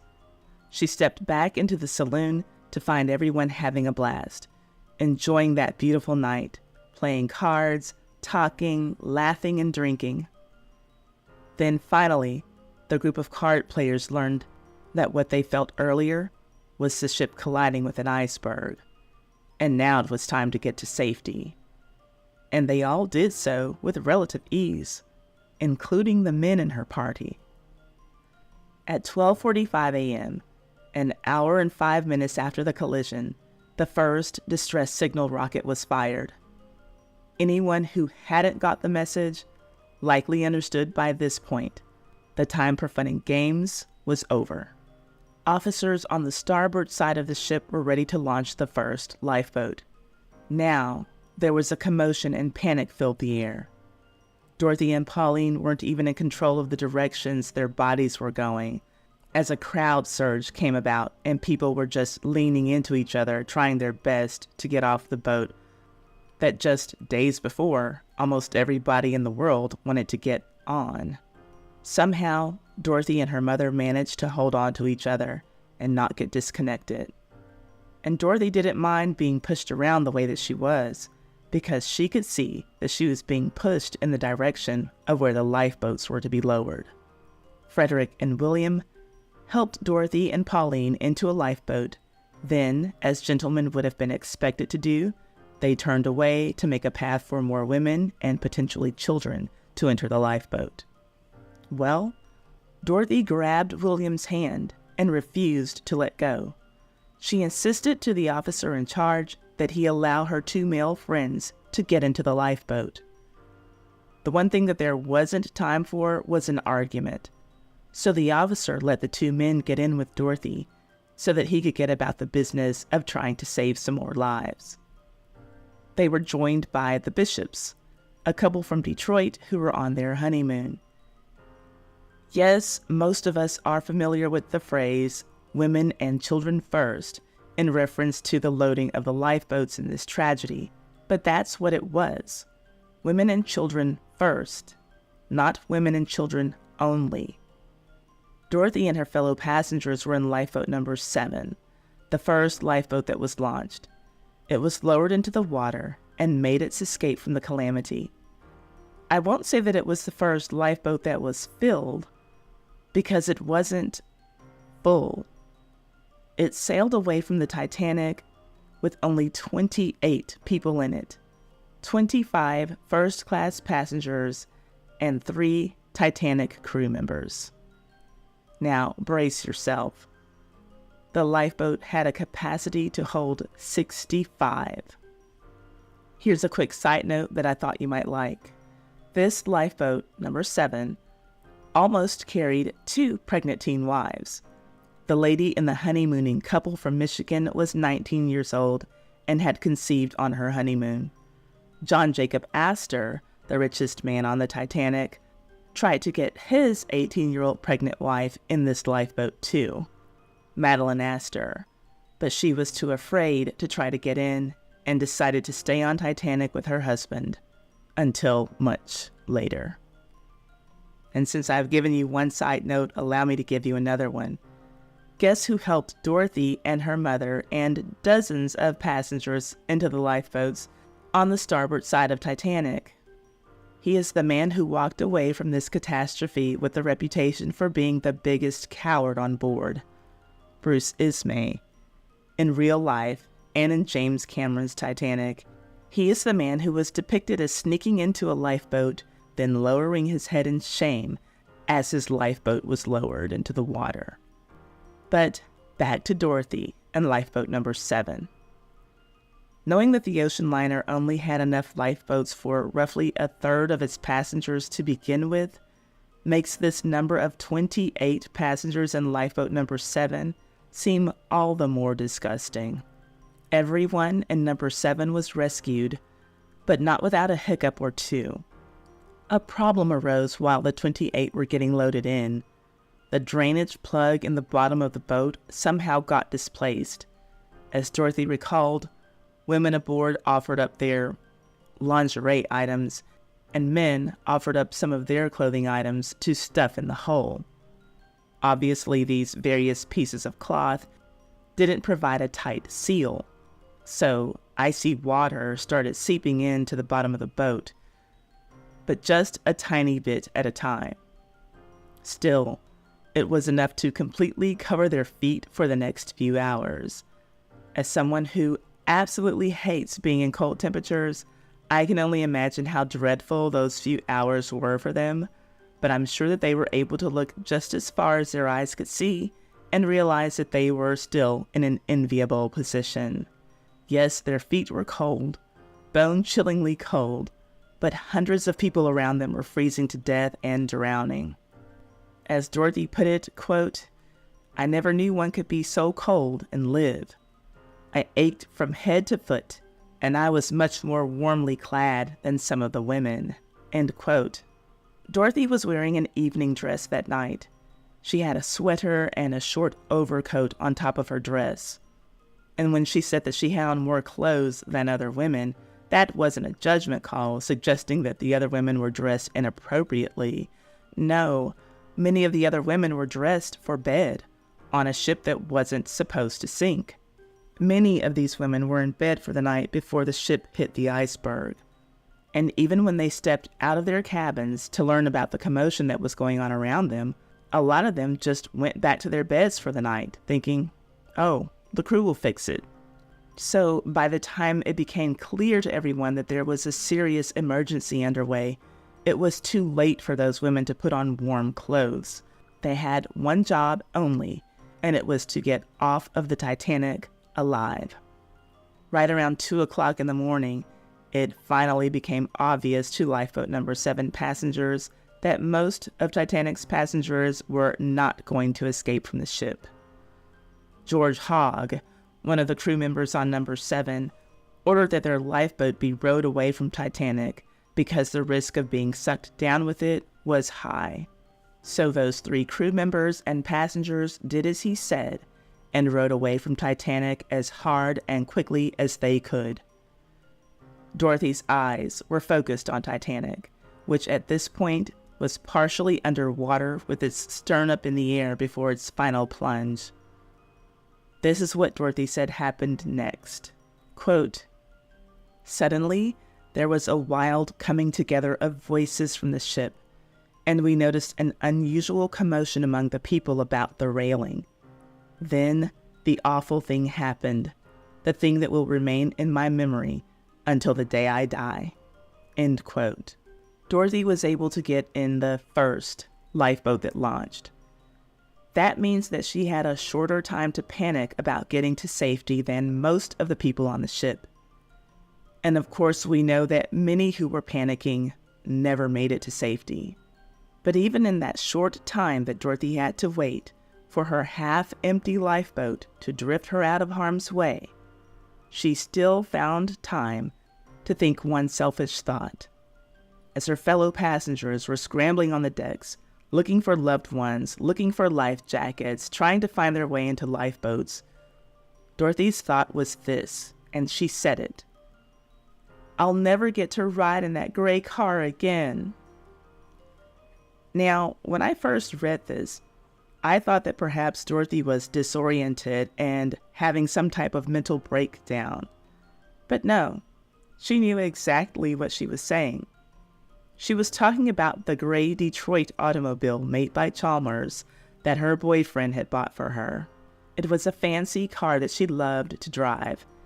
And as the Titanic was starting to sink, that's where Dorothy's mind went. Woe is me, I'll never get to drive my favorite car again. But we know that she would get to drive her favorite car again. Dorothy and her fellow passengers in Lifeboat number 7 spent a long, dark, cold morning in the Atlantic before they were rescued. There was talk amongst them about how horrifying the screams were of the people who had not been so fortunate to find their way into lifeboats. That led to another conversation that was quickly shut down. "Hey, our lifeboat isn't full. Let's go back and get some more passengers." That was the sentiment of one of the crew members. Well, he was outnumbered 27 to 1. "We can't go back. What if our boat gets pulled under? What if too many people try to get on our boat? They'll all be fine. They can get on their own lifeboats. The crew member then informed the 25 passengers that he knew for a fact that there weren't enough lifeboats for every passenger who had booked a ticket, and some of them would surely sink with the ship or freeze in the ocean. That didn't change anyone's mind. They sat there in lifeboat number 7 and listened to the screams and cries until they stopped. The survivors on lifeboat number 7 were slightly inconvenienced when some of the icy water started to enter their little craft, but they managed. The coldness in the air was nearly unbearable, especially for the women who had just hours before been perfectly comfortable in their dresses and nightgowns. At some point, after most of the passengers who were floating in the water were surely dead, another dreadful thought entered Dorothy's mind. All of those beautiful pieces that she'd bought in Europe for her lover to see. The clothes that were going to make Jules leave his wife for her. They were at the bottom of the Atlantic Ocean. Oh no, my beautiful new dresses and lingerie. I'm not joking. These are words that she shared about her Titanic experience. The passengers on lifeboat number 7 then listened as hundreds of people were submerged into their icy grave. Dorothy said that it was a mixture of yells, shrieks, and moans. And then, under the water, they could hear and feel explosions. These were most likely from the stern imploding as it sank. It had to have been horrifying for everyone. But after all of the talk about all of the cries and moans of the people who weren't able to get into a lifeboat, one could only wonder how sorry Dorothy and the other 27 people in lifeboat number 7 truly were. Did they feel badly enough to do something? To help? Well, listen to this. The crew member who told them to row away from Titanic so that they wouldn't go under with her was the lookout, George Hogg. And after the Unsinkable sank, he was the one who wanted to turn lifeboat number 7 around, have the passengers row back to the spot of the sinking to pick up some more survivors. He knew, as anyone should have known, that they wouldn't last long in the icy waters. But when he told the passengers of lifeboat number 7 his suggestion to go back and pick up people who were surely freezing to death, every single person in number 7 objected, Dorothy included. Now you tell me, how badly did she really feel? How badly did they really feel? I'm sorry, but there is just no good excuse for this. Every lifeboat should have been filled to capacity. When Dorothy was asked why her lifeboat didn't turn around to pick up passengers, she couldn't quite find the words to explain that to the press. I bet she couldn't. Less than a week after the tragedy, Dorothy's account was published and it was full of contradictions. First, she said that after Titanic disappeared, she could see bobbing heads all around in the water. Then later, she says in that same time frame that no one could be seen in the water. Even if a bit of sense could have been made out of her timeline, it displayed a window of opportunity to save some more lives. I'm telling you, she knew what she and her first-class ticket-holding cohorts had done was wrong and unjustifiable. And I want to make it very clear that Dorothy was not the only one or even the main one to blame. She just so happens to be our subject today, so my focus is on her. I'm looking forward to telling you the stories of everyone in lifeboat number 7 and as many Titanic passengers as I can, if you'll allow me to. But it's Dorothy's turn today. These post-Titanic interviews in which she told half-truths, lies, and contradictions laid the groundwork for the script that she would write for her Titanic movie. If she had told the American public the truth about how she and her fellow survivors conducted themselves, she would surely lose her status as America's sweetheart. Lifeboat number 7, having only 28 passengers in it, isn't even half of the story. Oh no, this is like an awful infomercial, because wait, there's more. Herbert Pittman was the Titanic crew member in charge of Lifeboat number 5. While drifting in the early morning, he saw Dorothy's lifeboat and called out to its passengers. When he got close enough to see that Lifeboat number 7 only had 28 passengers, he felt like his own lifeboat was crowded. It held 40. All of the lifeboats were designed to hold 65. When Pittman got close enough, he put some of the survivors from his lifeboat onto Dorothy's. Then crew members tied both of the lifeboats together. Why? So that they could go back together and scoop up as many survivors as possible? Hell no, don't be silly. They tied their two boats together so that they would be more visible to their rescue vessel. Combined, they had enough space to save 62 more people from freezing to death, but instead, they only looked out for the ones who were already safe. This time, no one even suggested going to rescue more people. And this was about the time that Dorothy started to feel sad. For herself. Here's how Titanic researcher Andrew Wilson wrote about it. Quote, "In that freezing, uncomfortable boat, she began to feel sorry for herself. She remembered some of the clothes she had bought in Paris just before she had traveled to Cherbourg, garments she had chosen to captivate and titillate her older lover. There was the beautiful afternoon dress, the color of champagne, the pink blouse, a vision of lace and chiffon. And then there were those silk stockings and risque lingerie sets she had packed away in her trunks, all of which now lay at the bottom of the ocean." End quote. Then she thought of Jules, of course, and how much she loved that married man. There were their messages back and forth to each other.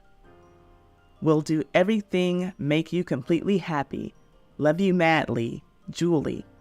Remember, we're talking about telegrams here, so all of the words weren't always included. Another one of his telegrams. "It caused no happiness without Mutsi. Never allow you leave again, Julie." To which she replied, "Hardly wait get back. Cable made me awfully happy. Mutsi."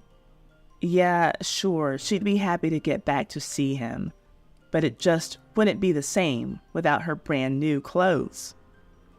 But oh yeah, people were dead and still dying. Dorothy actually had a discussion on the lifeboat with her friend from the bridge game, William, about all of the people who had died.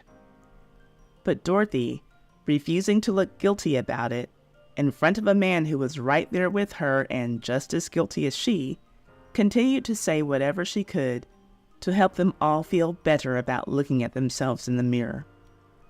She told William that hardly any people would be dead because surely most of the passengers got away in lifeboats. We all know that that wasn't true. Chances are Dorothy also knew that was a lie when she said it. But one of the Titanic crew members quickly put that lie to rest when he interjected and said, "Even if all of the lifeboats were filled, not more than a third on Titanic could have escaped." That reality brought lifeboats number 5 and number 7 to silence. There was coldness, death, and stillness in the atmosphere for the next few hours. Then roughly at 6 a.m., the RMS Carpathia arrived to rescue those who had survived through the wee hours of the morning. Lifeboat number 7 was the third to have its passengers loaded onto Carpathia. Dorothy met a kind couple who offered her space in their cabin, which she gladly accepted. After eating breakfast, she retired to their room and slept for 26 hours straight. After waking up, the first thing on her mind was her man. Not her husband. She was still married to what's-his-name, but I'm talking about Jules. She wanted to send him a telegram, but she had a long wait. You can imagine how many people were trying to get messages home. Well, on April 17th, she got a telegram from him that read, "Will be worried to death till I hear from you. What awful agony. Julie. Having nothing except the clothes on her back, she had to borrow money to send him a short reply. In case you didn't know, people were charged per each letter or character when they sent telegrams.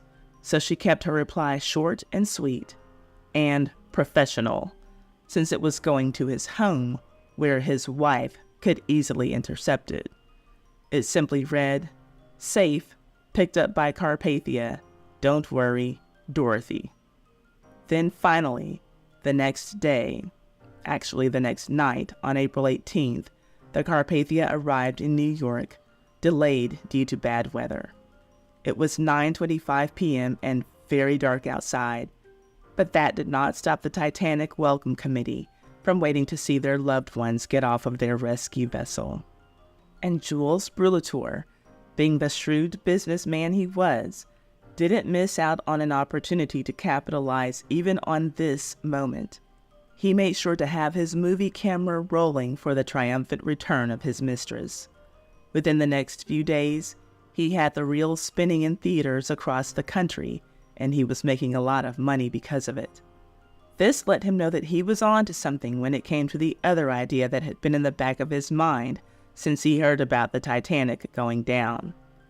A movie about the Titanic disaster, starring his mistress.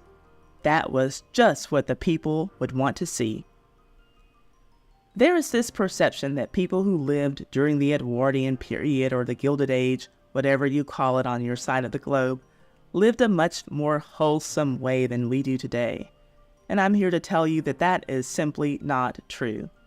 They just didn't have reality TV and Jerry Springer back then. No spaces existed where they could flaunt the worst of their behaviors. But despite their classy suits and elegant dresses, they too lived scandalous lives. And the general public back then had an appetite for scandal, just as we do today. And Jules knew that he could make another small fortune by filling their movie screens with a bit of human exploitation. He would run the idea by Dorothy as soon as he got a chance to have a quiet moment with her. When Dorothy and Pauline disembarked, there were a lot of loved ones and press members waiting to see them. Dorothy was interviewed by several reporters. She told one, quote, "The concerted cry of despair that came from the direction of the liner as she plunged into the ocean is ringing in my ear this minute. I cannot describe it. It sounded like a mighty wail." End quote. Waiting for Dorothy and Pauline were Dorothy's stepfather, her aunt, who was her mother's sister, and even some friends from their neighborhood in New Jersey. Leonard Gibson, Pauline's husband and Dorothy's stepfather, greeted the ladies with a big hug, then whisked the entire party off to a celebratory dinner that lasted until early the next morning. The whole time she was thinking about Jules. She wanted to get away from her family and friends so that she could see her lover. And she did. She took a taxi to her apartment. I don't know how she got inside. I suspect that she didn't have her keys. At any rate, she tidied herself up and then went to a hotel to meet Jules. And she was finally in her gray car that she had been daydreaming about on the Titanic. Again, I don't know how she had the key. Maybe the car key was already in her apartment. Car keys were just becoming a thing in 1910, and I have a feeling that this would have been a newer car, but who knows? Maybe it didn't need a key. Please forgive the tangent, but my mind really did wonder about how she was able to get back into her apartment and car after midnight. Well, Jules was excited to see Dorothy. And guess what? He had a proposal waiting for her that night. A new film project proposal. "Dorothy, you should have seen how crazy things were here. We had Titanic fever in America. Everybody would want to see your survival story. It would make you crazy famous. What do you say, Mutsy?" She said yes.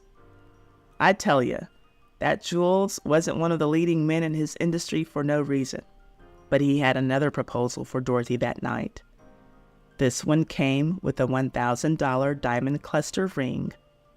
Will you marry me? Even though I'm still married with 3 children and not even close to getting a legal separation? She said yes. Sure, a lot of people were sad because they'd lost loved ones who they'd never see again, but Titanic was a win-win situation for Dorothy. Getting on that boat won her the movie role of a lifetime and the man of her dreams. Her thoughts? You know, it really does suck for you all, but everything is going my way, so you should all just be happy about that and come see my new movie. You know that this isn't going to end well for her, right? The conversation that Dorothy had with William before they were rescued by Carpathia brings us back to her post-Titanic interviews. Dorothy told the press that she behaved as a lady should have. She was offered a seat on a lifeboat, and she took it. End of story, period. Well, William Sloper, her bridge-playing friend, said, but, that was not the end of the story. He liked Dorothy, and to some degree could say that she saved his life. But he told the media what Dorothy said on Titanic as people started shuffling around to get on lifeboats. He said Dorothy, quote, kept repeating over and over so that people standing near us could hear her, "I'll never ride in my little gray car again," end quote. William let the people know that America's sweetheart was obsessed with her material items while people were trying to save their lives. Why did he feel the need to share this? It may have been because his name was getting dragged in the mud over an embarrassing lie, and he didn't want to go down alone, so he decided to take down his card-playing friend with him. You might want to know what was said about William. Well, I found this article from the April 19th Buffalo Courier, from just days after the disaster. It says that William Sloper was rescued from Titanic because he was mistaken for a woman, because he was wearing a woman's nightgown. Now, this was not true at all, but I can imagine that William was pretty upset about it. The thought is that this story was printed about William because he didn't want to talk to reporters after the sinking. He wouldn't give anyone an interview, so they just started making up stuff about him. Well, their plan worked. It got him to talk. Then eventually, he cleared his name and left a stain on Dorothy's that no one denied. But Dorothy didn't have time to worry about her lies being exposed in newspapers. She had a movie to make. The movies that Dorothy was originally returning to film got put on the back burner. She and Jules got straight to work on this Titanic project. Saved from the Titanic. Very clever name, I know. Dorothy came up with the storyline, Jules secured the filming location, and even came up with the bright idea to have her wear the same clothing she had worn that night and early morning on the ill-fated ship. You know, for authenticity. Dorothy was so excited to work on this production. We can't know for certain what was truly motivating her. Was it that she trusted Jules when he said that this movie was going to make her more famous than she already was? Or was it something less self-serving? Was this movie a vehicle for her to deal with her trauma? Was she just excited about the big payday that she knew was coming? Maybe it was a little bit of all of that. The story that she wrote for herself allowed her to be a better version of Dorothy than the real Dorothy. In her movie, her character's name was Dorothy. Dorothy was coming back home on the Titanic to reunite with her boyfriend, Jack. Jack was in the Navy, and he wasn't married. And in her movie version, the part about how Dorothy and the other passengers in Lifeboat number 7 colluded to not rescue Titanic passengers who were freezing to death was left out of the script completely. That might have been bad for the real Dorothy's image. Dorothy and Jules made the first exploitation film. It was released on May 16th, 1912, just 1 month after the sinking, and it performed very well in box offices in the United States, France, and the United Kingdom. Dorothy was on top of the world and everything was going her way against all odds. She made it off of the Titanic alive and could tell her story. Not only was she telling it, she was getting paid a heck of a lot to do so. She had a successful movie running, she was the highest paid movie actress in the world, and she had the man she wanted getting ready to leave his wife any moment now so that he could marry her. Life was great. What was next? Retirement. After a film career that didn't even last 2 years, Dorothy retired at the top of her game. Some who have researched her extensively came to the conclusion that facing the fake Dorothy on the movie screen while knowing the truth about herself was just too much for her to handle, and that's why she walked away from the movie industry. But she still wanted fame. Her next move was to pursue a singing career. Jules was going to use his connections to make Dorothy an opera star. There was only one small problem with this. She couldn't really sing that well. But she did make it to the Metropolitan Opera House for one show run. There were no surprises there. Even Dorothy herself never said she had a pretty voice. She described her own voice as uncommon, which leads me to believe that Dorothy got a lot of requests to sing solo. Solo that no one can hear, please ma'am. With her singing career over as soon as it started, Dorothy was ready to move on to the next phase of her life. She wanted a husband. No, not her own husband. She wanted Clara Brulatour's husband, Jules. Quick side note, because we are a caring audience, I know that you care as much about Dorothy's clothing items that she lost on the Titanic just as much as she did. So I want to let you know that eventually she was compensated for what she lost. She and her mother received a $4,000 check from White Star Line, the owner of Titanic, in January of 1913. Meanwhile, Jules was doing everything that he could do to please his little Dorothy. I should mention that he was roughly twice her age. She was 22 when she boarded the Titanic and Jules was 42, with an age-appropriate wife. But he was doing his best to get rid of that old hag, and Dorothy was doing her best to be patient about it. Jules tried to make her wait as pleasant as he could. He gave Dorothy unlimited use of his Long Island house while she waited out his marriage. He also sent Dorothy and her mother on a few more European vacations, though how they mustered up their bravery to get on another ship is beyond me. And that little gray car that she just couldn't get her mind off of as the Titanic sank, Jules was letting her drive it all the time. It was already practically hers. So she spent a lot of days driving the Detroit to his Long Island home, where she could practice being his wife until it became her reality. Jules was actually doing double duty trying to satisfy both his mistress and his wife once he broke the news to Mrs. Brulatour. You can imagine that Clara was not too happy to hear from her husband of 18 years that he was ready to throw her out of the door and replace her with a younger woman. Not after she had loved and cared for him and had 4 children for him, only 3 were living. He understood that this news would not be easy for his wife to take, so he tried to make her happy too. Well, as happy as one could be given the circumstances. So he offered her a huge cash settlement to take and go live happily ever after. Without him.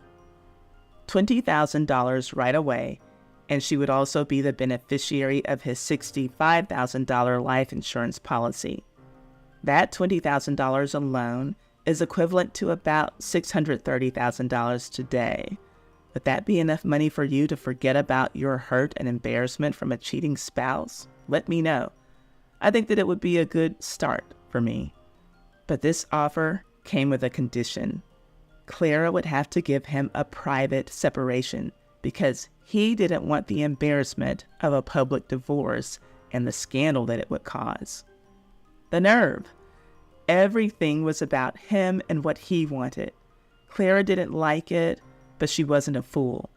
Jules offered her enough money to keep herself and their kids comfortable for life, so she took him up on the offer. Even though she was angry and didn't care about his reputation being ruined in the press, she didn't want to be embarrassed either. And the thought of the world knowing that her husband had been cheating on her for over a year with this young, silly actress would have been too much shame for her to bear. So she went along with his plan. Everyone was getting what they wanted. Kind of. Jules and Dorothy would get exactly what they wanted. Clara would get the consolation prize of a comfortable living. Everything was going as planned until Dorothy messed it up. And I know that you're probably saying, why would she mess things up? This is what she wanted. Well, she didn't do it on purpose. Here's what happened. One night, a lovely couple, the Smiths, were out for a walk. Dorothy was on one of her many trips from her Manhattan apartment to her lover's Long Island house. Of course, she was driving her favorite car.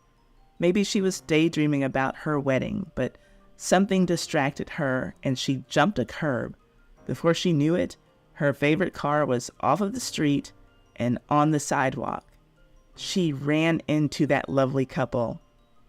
The woman was Julia Smith, and she sustained serious injuries that left her hospitalized for several weeks. Mr. Henry Smith died. Behind the wheel of her favorite car, Dorothy Gibson killed a man. So how did this cause a hiccup in the arrangements that Jules had made for both of his women? Well, of course, this car accident went very public, but not immediately.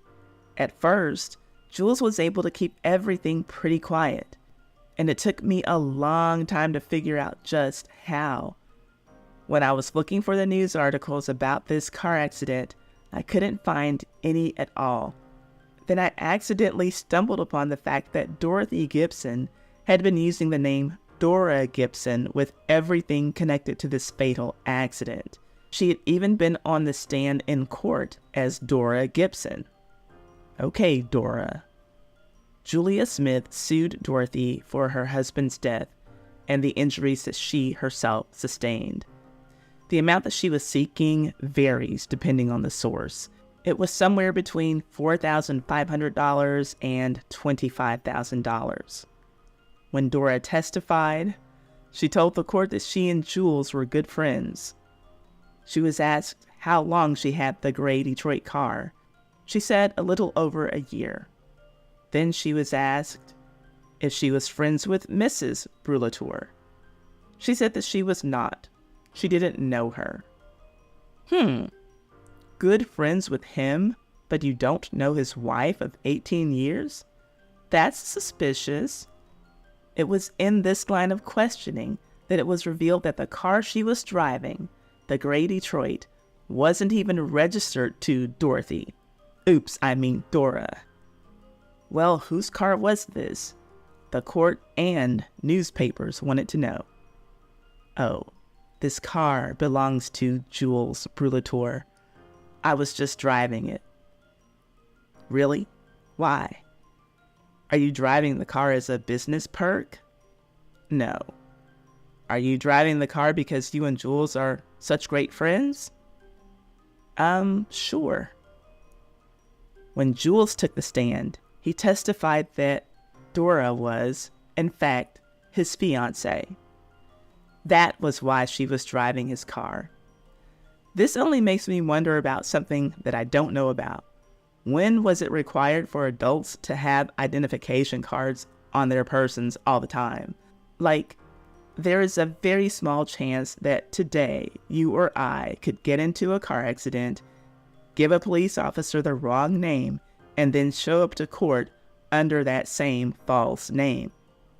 Well, in 1913, Dorothy Gibson did it. And after Jules testified that he was going to marry her, that was a big enough scandal that this married man was going to marry some young woman named Dora. By the way, he mentioned all of that in some weird, horrible effort to help her get out of paying that woman for her husband's death, which I think is disgusting. But guess how the truth about Dorothy's identity came out? She told on herself. There's a Baltimore Sun article from May 1913 that has some details really wrong, like it states that Mr. Brulatour's chauffeur was driving on the night of the wreck, but it has the quote from Dorothy that gave herself away. It starts with her own words. Quote, "You see, ever since the Titanic disaster," she continued glibly, "I have been so nervous that I could not bear to drive the car at a high rate of speed or allow it to be driven fast." Thus, she disclosed her identity. End quote. During all of those court dates, no one knew a thing about her having been on the Titanic. She just let that slip out of her mouth. It was from that detail that everyone was able to figure it out. Jules made that Titanic movie, and that girl in it was Dorothy Gibson. And all of the film industry people already knew about his relationship with her. He had no shame about carrying on with her publicly. And people basically just put two and two together. And there it was. The biggest movie star in the world killed a man with her car. It was more than just a sensational headline. It was a huge lawsuit, and she did have to pay Mrs. Smith. Julia Smith was awarded the $4,500. Well, now, Clara Brulatour had been dragged into this and embarrassed. And with that, Jules no longer had the option to get that quiet, private divorce that he wanted. Remember, she only agreed to keep quiet because her own name wasn't going to be tarnished. But they were beyond that point because of his young, stupid, badly driving, murderous mistress. Now, Jules would have to suffer the shame of a very public divorce and still have to pay Clara a lot of money. I hope that she was worth it, Jules. Clara went on to sue Jules for divorce, and while he didn't get the privacy that he wanted about this matter, Jules finally got to marry the woman of his dreams, Dorothy Gibson, in 1917.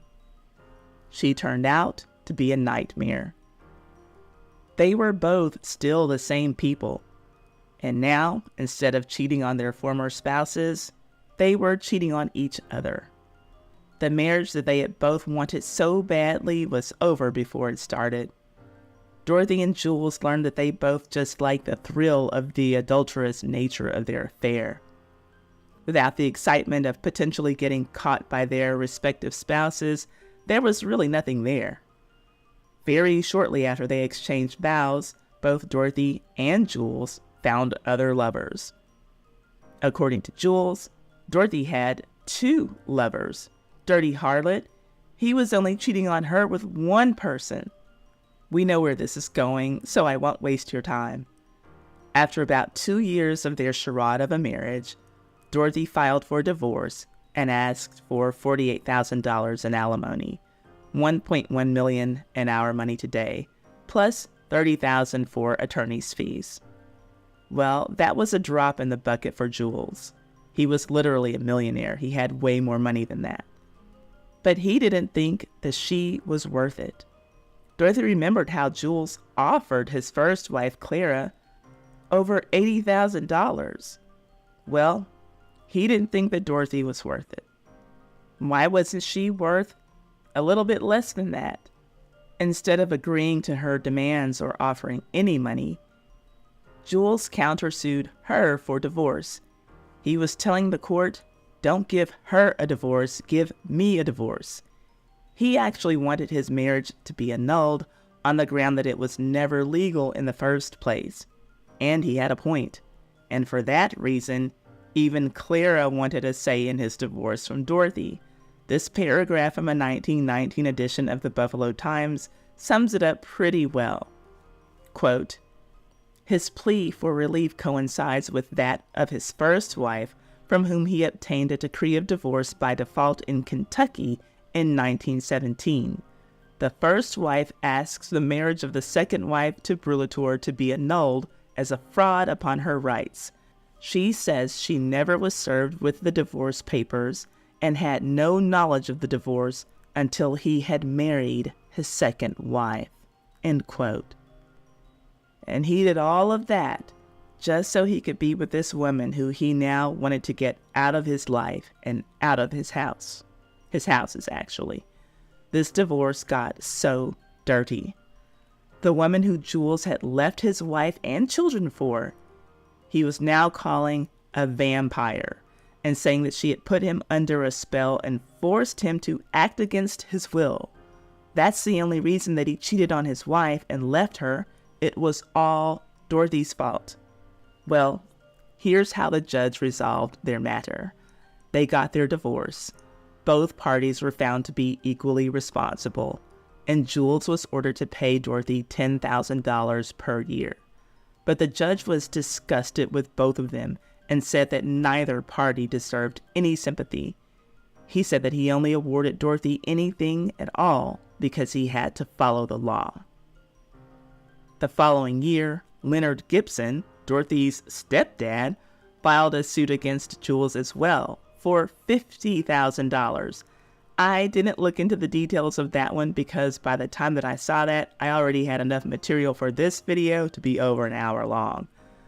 During her marriage to Jules, Dorothy continued to conduct herself as the fame-hungry monster that he had helped to create. And Jules, once again, found himself tired of his wife and in search of a younger woman. And he found one. A new actress was on the rise. Her name was Hope Hampton, and she was 8 years younger than the old hag, Dorothy Gibson. Oh, Dorothy, don't you know that when you are promoted from mistress to wife, you create a vacancy for a new mistress? That's just what Hope Hampton was. And Jules was in between Hope's legs before the ink was dry on the marriage certificate that he shared with Dorothy. I guess that Clara got the last laugh. Jules married Hope Hampton in 1923, and Dorothy was so embarrassed about it that she wanted to go and hide, and she literally did. Now, Dorothy got a taste of what it felt like for Clara Brulatour being replaced by her husband's younger mistress. But Dorothy only got a very small taste of it. She couldn't handle the heat, and she needed to get out of the kitchen, or the country. She was too embarrassed to stay in America after her husband had so publicly moved on.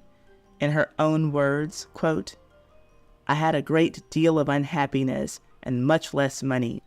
Mr. Brulatour had married again, and we still had many of the same friends. I was not very happy as my husband and his new wife were always around. Therefore, I went to Paris to live with my mother." End quote. So Dorothy left New York and went to Paris with her mother in tow. The money that Jules was paying her was enough for her to live comfortably in Europe. And there, she partied her nights away, trying the best to forget the shame that was left upon her name back home. She was living it up, drinking cocktails every day, hanging out with famous writers like James Joyce and H.G. Wells and her movie industry friends. And in Paris, she got the opportunity to be the woman on the side without any repercussions from the press. What can I say? She liked being with married men. She and her mom could let loose there. This was the life that they had always wanted. Pauline loved being in Paris so much that she didn't even go back to visit America for her husband's funeral. Eventually, Dorothy came to live a peaceful and quiet existence in France for some years, until trouble struck in 1939. The trouble was big. It was World War II. Pauline was half German, and she developed a strong loyalty to Germany while she and her daughter were living in Europe. She also developed an equal hate for America. She felt like the Germans had gotten a raw deal, bad press during World War I. They were just misunderstood. She didn't know exactly why people were so hard on them. But her loyalty to Germany was more than strong. Pauline was a Nazi sympathizer, and her influence on Dorothy was still ever so strong, and Dorothy became a bit of a Nazi sympathizer too. And these two gals, who always wanted to be on the winning team, thought and hoped that Hitler would win this war so they sided with him. We all know how that worked out. In 1941, Dorothy's ego took another hit when the film Citizen Kane was released. Now, I have to admit, I've never seen this movie. I'm not much of a movie person at all. But what I read about this movie is that there's a character who has a talentless wife named Susan. Susan was apparently based on Dorothy Gibson. The main character, Charles Kane, is a media mogul like Jules Brulator. His wife, Susan, takes up opera singing, but she's no good at it, just like Dorothy had done. A gossip columnist named Luella Parsons wrote about the movie that, quote, "It was Brulator and his sad girls," end quote. Humiliating stuff for sure, but Dorothy had bigger fish to fry. She was in the middle of a war. And this is where things get really strange. For some reason, Dorothy's mother also developed a really strong liking for Mussolini, so she went to live in Italy to be as close to him as possible. Dorothy drove to get Pauline to bring her back to France and ended up getting stuck in Florence with her mother. There, she was interviewed by the Italian police and thrown in jail. She was charged with being an anti-fascist agitator. She didn't like jail at all. It wasn't nearly as luxurious as any place she'd called home in the past 20 years. So she left. She escaped. She tried to get to the Swiss border. Then she was captured and thrown into a Nazi concentration camp. While imprisoned, she met a double agent who was called Dr. Ugo. He came up with a plan to get himself, Dorothy, and another prisoner who was a journalist out of there. He had some help on the outside from Italian Catholic priests. The scheme that he cooked up was that they were all spies. Dorothy would just have to follow his lead and play along. Her last acting gig.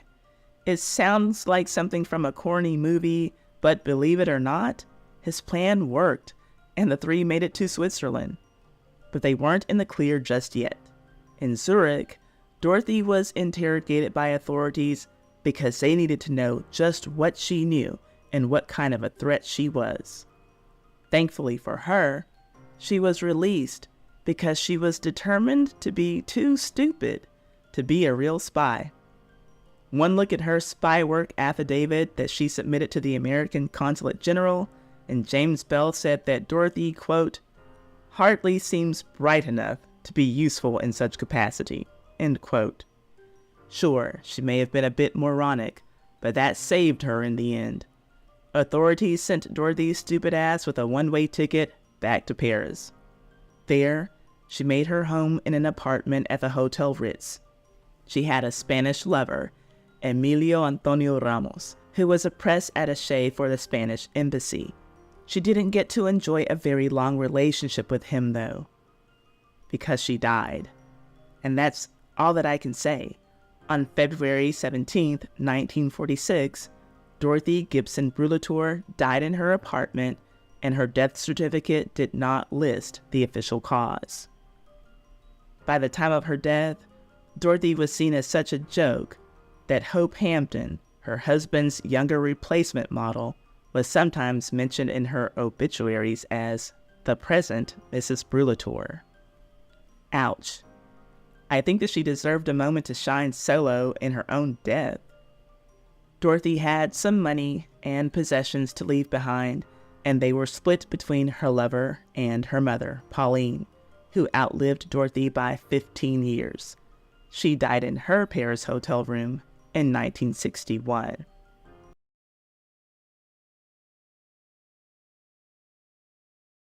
When I say the words German Baron and Titanic survivor, you probably picture some dignified aristocrat helping women and children into lifeboats before nobly going down with the ship. Well, hold on to your life preservers, because the story I'm about to tell you about this world-class liar is nothing like that. Meet Alfred Nourney, a 20-year-old German man who boarded the Titanic under the fake name Baron Alfred von Drachstedt. This guy wasn't just pretending to be someone else. He was living an entirely fabricated life. And why? Well, part of it was because he'd gotten a local girl pregnant and his family wanted him out of Germany. But mostly because he thought it would help him upgrade from second class to first class. And spoiler alert, it worked. At least on his Titanic voyage, it worked. But he was looking to upgrade his entire life, and that didn't work, but not for his lack of trying. And that's just the beginning of this wild ride. By the time our story ends, we'll have covered how this fake baron refused to row a lifeboat while smoking an obnoxious pipe incessantly, fired a revolver into the night sky as the Titanic sank, hogged blankets meant for other survivors, and later joined the Nazi Party. Oh, and he had the audacity to sue the White Star Line for his lost wardrobe, a lawsuit that made headlines in America and across the Atlantic. Alfred also just so happened to share a lifeboat with silent film star Dorothy Gibson, who also ended up having Nazi connection years later. It's like these two self-absorbed people were cosmically linked. In the days following the Titanic disaster, newspapers across America and around the world were scrambling for information. The Times-Union reported on April 17, 1912, that White Star Line officials knew about the sinking early on, but deliberately withheld critical information from the public, issuing, quote, assuring reports instead. There was bitter criticism of suppression of vital news as desperate families waited for word of their loved ones. Meanwhile, the Kentucky Post published a list of known passengers on ship on April 16, 1912, but the headline continued, "No trace of those in steerage." The steamship company only had records of those passengers in first and second class. There were 710 people traveling in third class or steerage, but many of their names would never be revealed. The wealthy and famous passengers had their stories told and their fates tracked in detail, while those in steerage were treated almost like cargo in the press and by White Star Line. And here's something that shows you how chaotic the news coverage was. The Hartford Courant ran a story on April 16th with the headline, A.G. Vanderbilt did not sail on Titanic, complete with a photo of Vanderbilt. Think about that. A man who wasn't even on the ship got more press coverage than hundreds of people who actually died in steerage. The newspaper dedicated significant column space to assuring readers that this wealthy man was safe in London, while countless poor people, poor immigrants who perished, remained nameless. Yes, Vanderbilt's non-presence was deemed more newsworthy than the lives and deaths of hundreds of poor people. And it is against this backdrop of class disparity and media chaos that our story about Alfred Nourney, the fake Baron von Drachstedt, unfolds. Let's get into it. Alfred Nourney was born on February 26, 1892 in Cologne, Germany. His family wasn't rolling in dough, but they weren't exactly hurting for money either. They were part of a somewhat prominent merchant family descended from Heinrich Nourney, who lived back in the 17th century. The Nourneys were well established in Cologne and other cities in Western Germany where they built up their merchant business over generations. Despite having a respectable German pedigree, Alfred would later claim that he was born in Nijmegen in the Netherlands. Now, I think that I know what you're thinking. Why lie about something so basic? Well, when you're committed to creating a whole new identity, as our Alfred was, you might as well go all in. His actual birth certificate lists Cologne as his birthplace, but I guess that Baron von Drachstedt couldn't possibly have come from the same place as regular old Alfred Nourney. Alfred's father, Johann, sometimes called Hans, died in May 1908 when Alfred was just 16. Johann had fallen ill during a voyage back from New York and died in a hospital in Hamburg. Maybe losing his father at such a young age contributed to Alfred's lying habit. Well, maybe that sounds mean. We don't want to be mean here, so shall we say Alfred's flexible relationship with the truth? Alfred told the Sun on April 24, 1912, that his mother was a widow who lived in Sachsenring in Cologne, claiming they belonged to the city's aristocracy, with his mother supposedly descended from nobility. This was almost certainly another one of his fabrications, designed to support his fake Baron identity. The more Alfred talked to the press, the more elaborate his background story became. Here's a little tidbit that will come up later. While attending Protestant boarding school from 1907 to 1910, Alfred went to school alongside Rudolf Herz. If that name sounds familiar, it probably should. Rudolf later became a very prominent member of the Nazi Party, as in a very important person to the demon with the most infamous mustache in history, but I'm getting ahead of myself. In Alfred's late teen years, he, like so many young guys around that time in life, developed a fascination with automobile racing. Publicly, it was said that his love of car racing is what got him on the Titanic. He was going to take the journey to America to learn about cars and participate in races. But I need to tell you why our Alfred really boarded the Titanic. And according to his own daughter, the real reason had nothing to do with cars. According to German sources and interviews with his daughter published in 2012 on the disaster's 100th anniversary, Alfred's family had actually purchased his ticket to get him out of Cologne and away from a scandalous situation. As the General Anzeiger newspaper reported, based on conversations with his daughter, his family, quote, had bought the ticket presumably to prevent the son from a well-to-do family from having a fling with a staff member, which had not been without consequences, end quote. That staff member was Miss Yarkanska. You'll hear her name again after Alfred gets on the ship. According to the German General Advertiser, she was a maid employed by the Nourney family, whom Alfred had impregnated. The family's solution was to ship their troublesome son off to America to sod his horns, which is an expression I'd never heard, but is apparently a German expression for calming wild behavior. And Alfred's family thought that it was best that he sawed his horns far away from her and far away from this scandal.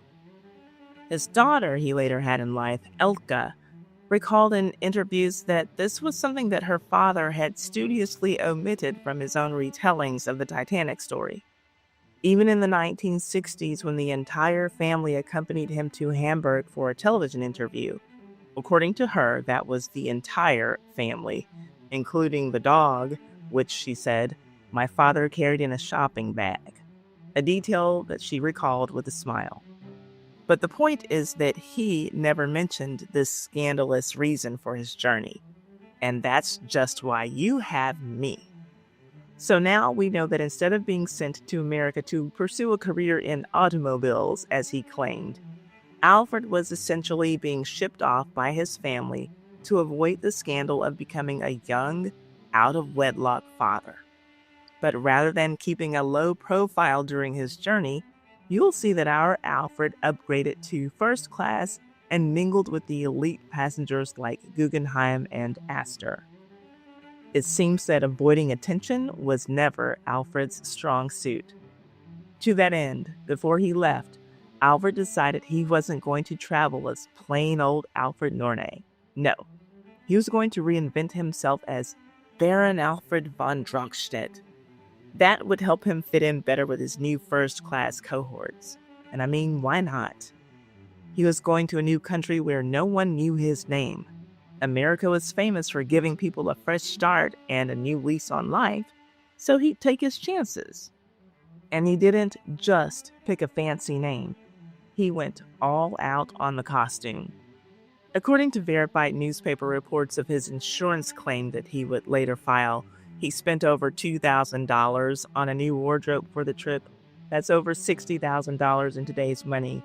We're talking expensive clothes, walking sticks, 2 sets of toilet articles, and a fountain pen.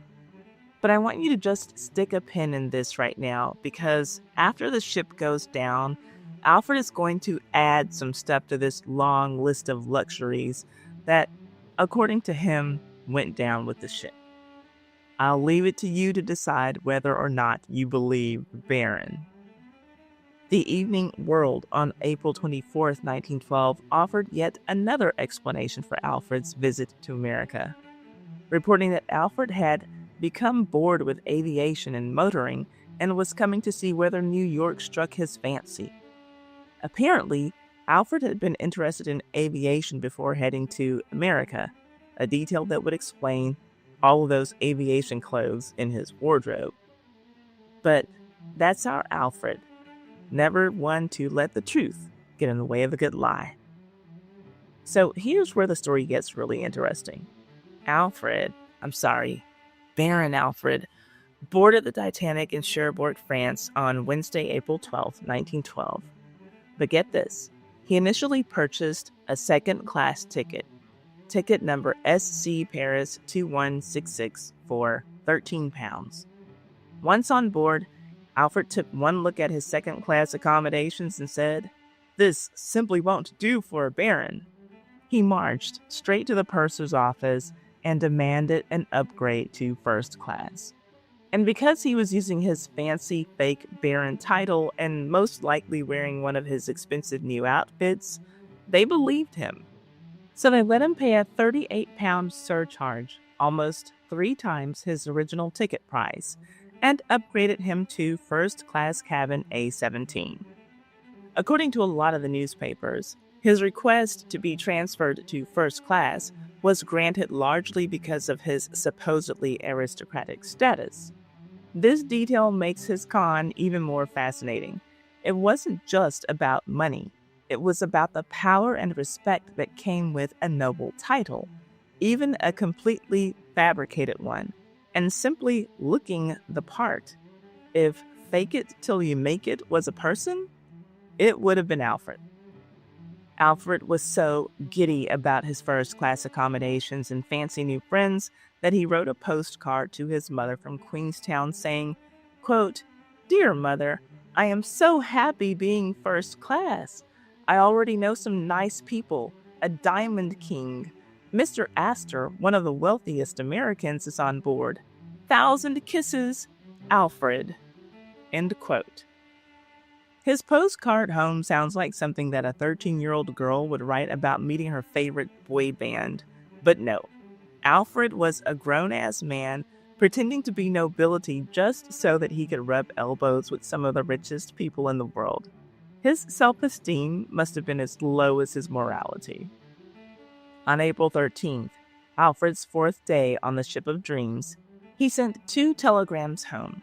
One to his mother at 12:20 p.m. that simply read, when translated to English, "Wireless greeting." The second one was to a Miss Yarkonska. Do you remember this name from earlier? She's the one who Alfred's daughter said was likely carrying his child. She was the scandal that made him leave town. The more you learn about Alfred, you'll see that the craziest thing to learn about her is that somewhere on Earth, there was some woman willing to put up with this guy. So, if you're holding out hope for love, this should bring you some sense of comfort. If Lion Alfred can find someone to put up with his BS, anyone can find someone. Now, I have to note that Alfred addressed the telegram to his mother as Wolf, rather than Nourney. So I'll go on and tell you that after Alfred's father died, his mother remarried in 1920 to a man named Wolfe in London. But in 1912, she would have still been Adele Nourney, not Wolfe. So either Alfred was already using his future stepfather's name for his mother, which would be odd, or there's more to this family story than meets the eye, which wouldn't be a surprise. Maybe his mother was a big fat liar too, or maybe Alfred could see into the future. Anyway, let's get back on the ship before I'm accused of being mean. The Titanic's journey had been uneventful for the first few days, but Sunday, April 14th, was going to be a different day in every way. For this would be Titanic's last full day above water. Captain Edward J. Smith canceled a scheduled lifeboat drill on this day, a decision that would later be scrutinized in the investigations that followed the disaster. Throughout that day, the Titanic received at least 7 iceberg warnings from other ships in the area, but Captain Smith merely altered the course slightly southward without reducing the ship's speed.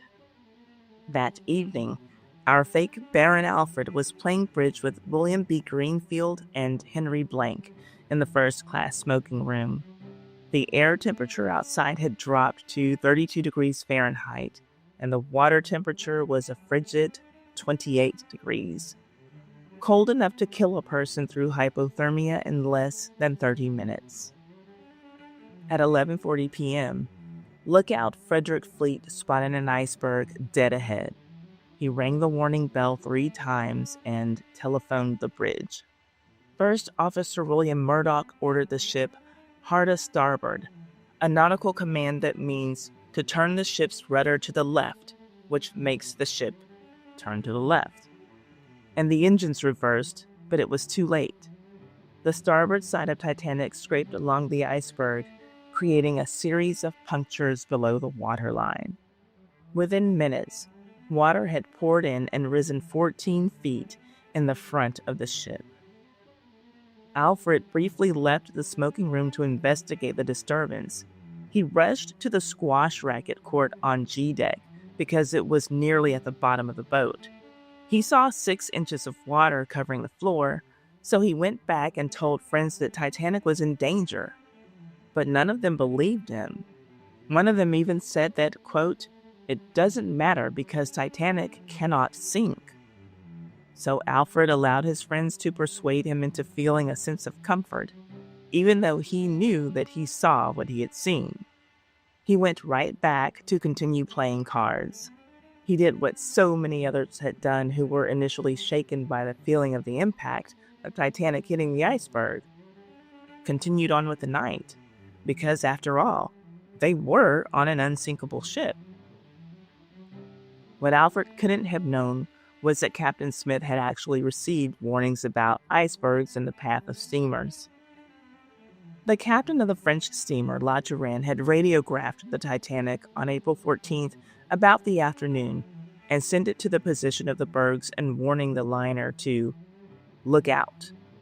The Titanic's captain acknowledged the warnings and thanked the captain for the information, and he also carried on with his night as he had planned. Despite these warnings, he maintained the same speed through the iceberg field. But for the first-class passengers playing cards in the smoking room with Alfred, nothing was registering that serious danger was just minutes away. Then finally, after seeing some crew members frantically shuffling on the deck, Alfred went to take another look at the squash court. This time, he took the card players with him. And when they reached the court only a few minutes after Alfred's first inspection, they found nearly 5 feet of water. The group of card players learned that what they had felt earlier was the ship colliding with an iceberg. And now it was time to get to safety. And Alfred did so with relative ease. He even had time to prepare himself way better than most of the people who were fortunate enough to be rescued by Lifeboat. Alfred was able to return to his cabin, write a quick note to his mother, change from his evening dress into warmer clothes. He had the sense to not make a fashion show about it and dressed himself in a sweater, vest, and life jacket. And he packed a little food for himself as well as a bottle of whiskey. He had time to do all of this and still managed to make his way onto the first lifeboat lowered with the greatest of ease. By midnight, lifeboats were being readied for launch. The Titanic carried only 20 lifeboats with space for 1,178 people. With more than 2,200 souls on board, it was apparent from the start that everyone wasn't going to make it out alive. At 12:15 a.m. on April 15th, Captain Smith ordered the wireless operators to send out distress signals. Although by 1912, SOS had been the official distress signal for a few years, the operators sent out both SOS and CQD signals. CQD was the outdated stress signal, but no chance could be taken. Anyone on the receiving ends of those wireless transmissions needed to know without a doubt the Titanic needed help. The problem was that a lot of those people on the receiving ends of those distress calls did not understand the Titanic was in need of help. It was quite common for wireless operators to send out prank distress calls. And because very few people believed that Titanic could sink, a lot of people thought that Titanic's operators were just joshing around when they sent out her SOS. The Carpathia received a distress signal from the Titanic at 12:20 a.m. with the message, "Come at once, we have struck a berg. It's a CQD, old man." The Carpathia responded that it would come to their aid, but it was 58 nautical miles away, more than 3 hours of sailing time. Another piece of information to make a dark night even darker. Because by this time, it was clear to the ship's engineer that Titanic would sink in less than 2 hours. Now it was 12:45 a.m., and officers on the starboard side of the ship were ready to launch the first lifeboat. The calm that had existed moments before was gone, and there was a commotion and panic filled the air. Alfred managed to board lifeboat number 7, again the very first lifeboat lowered from the Titanic, shortly after 12:45 a.m., before many passengers even realized the severity of the situation. Also at this time, the first distress rocket was fired. Anyone who hadn't gotten the message likely understood by this point the time for fun and games was over. Baron Alfred's lifeboat, number 7, was designed to hold 65 people, but it was lowered with just 28 on board. And who else was in lifeboat number 7 with Alfred? Dickinson and Helen Bishop, the young millionaire honeymooners from Michigan. While on one of the many stops on their honeymoon tour, Helen was told by a tarot card reader in Egypt that she would survive a shipwreck and an earthquake before dying in a car wreck. The accuracy of her reading is actually eerie, and we've covered her on a story here before.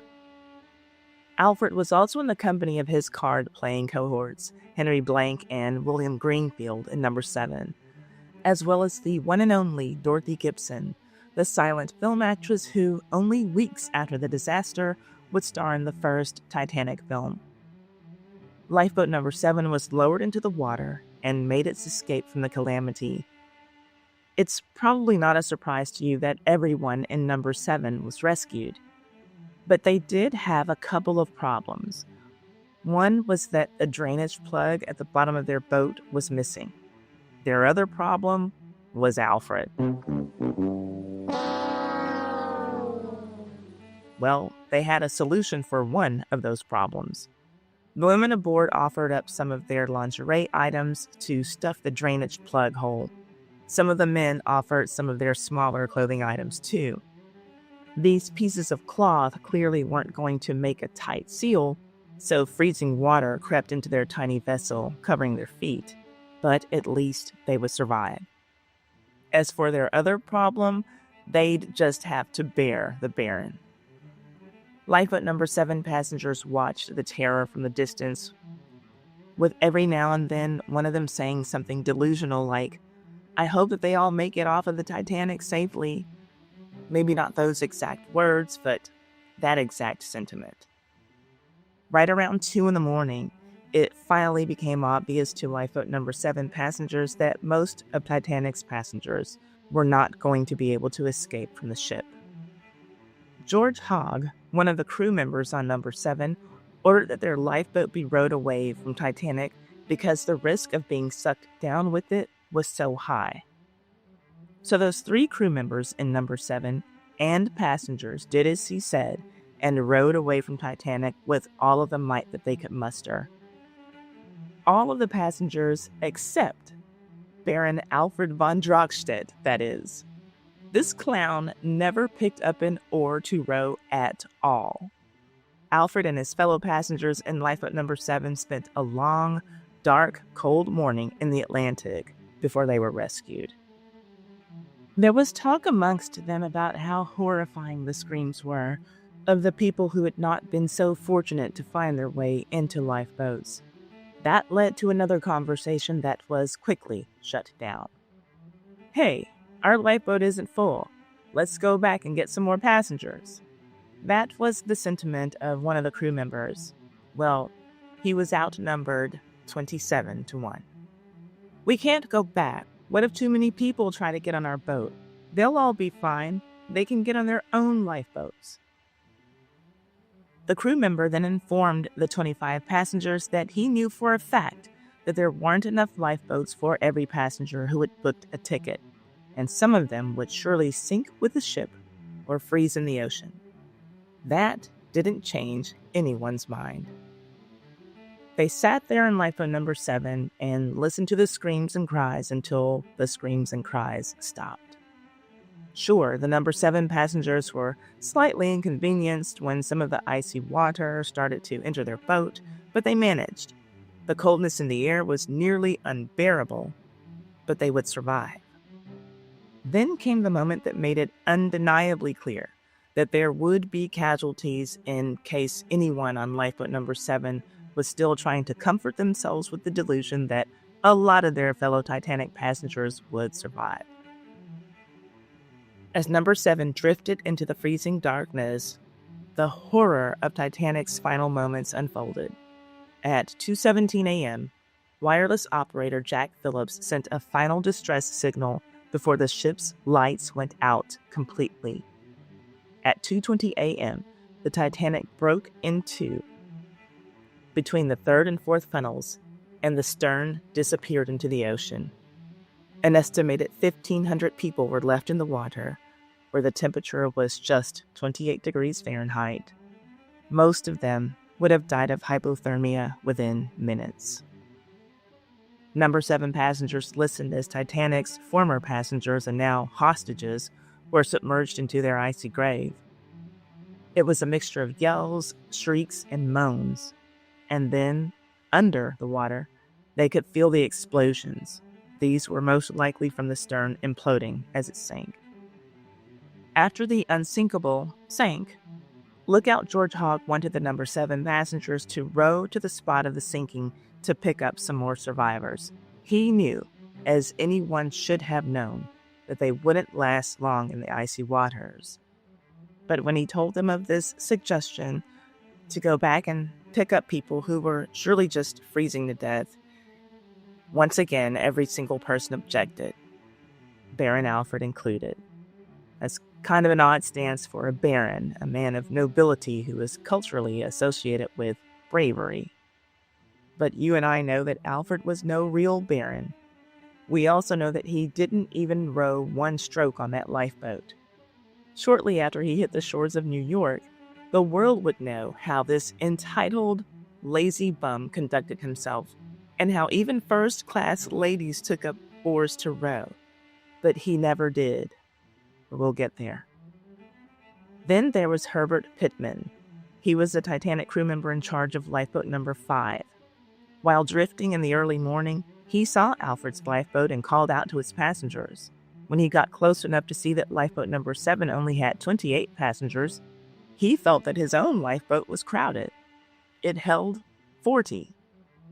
Again, all of the lifeboats were designed to hold 65 people, and it's as if these survivors were looking for some kind of luxury lifeboat survival experience.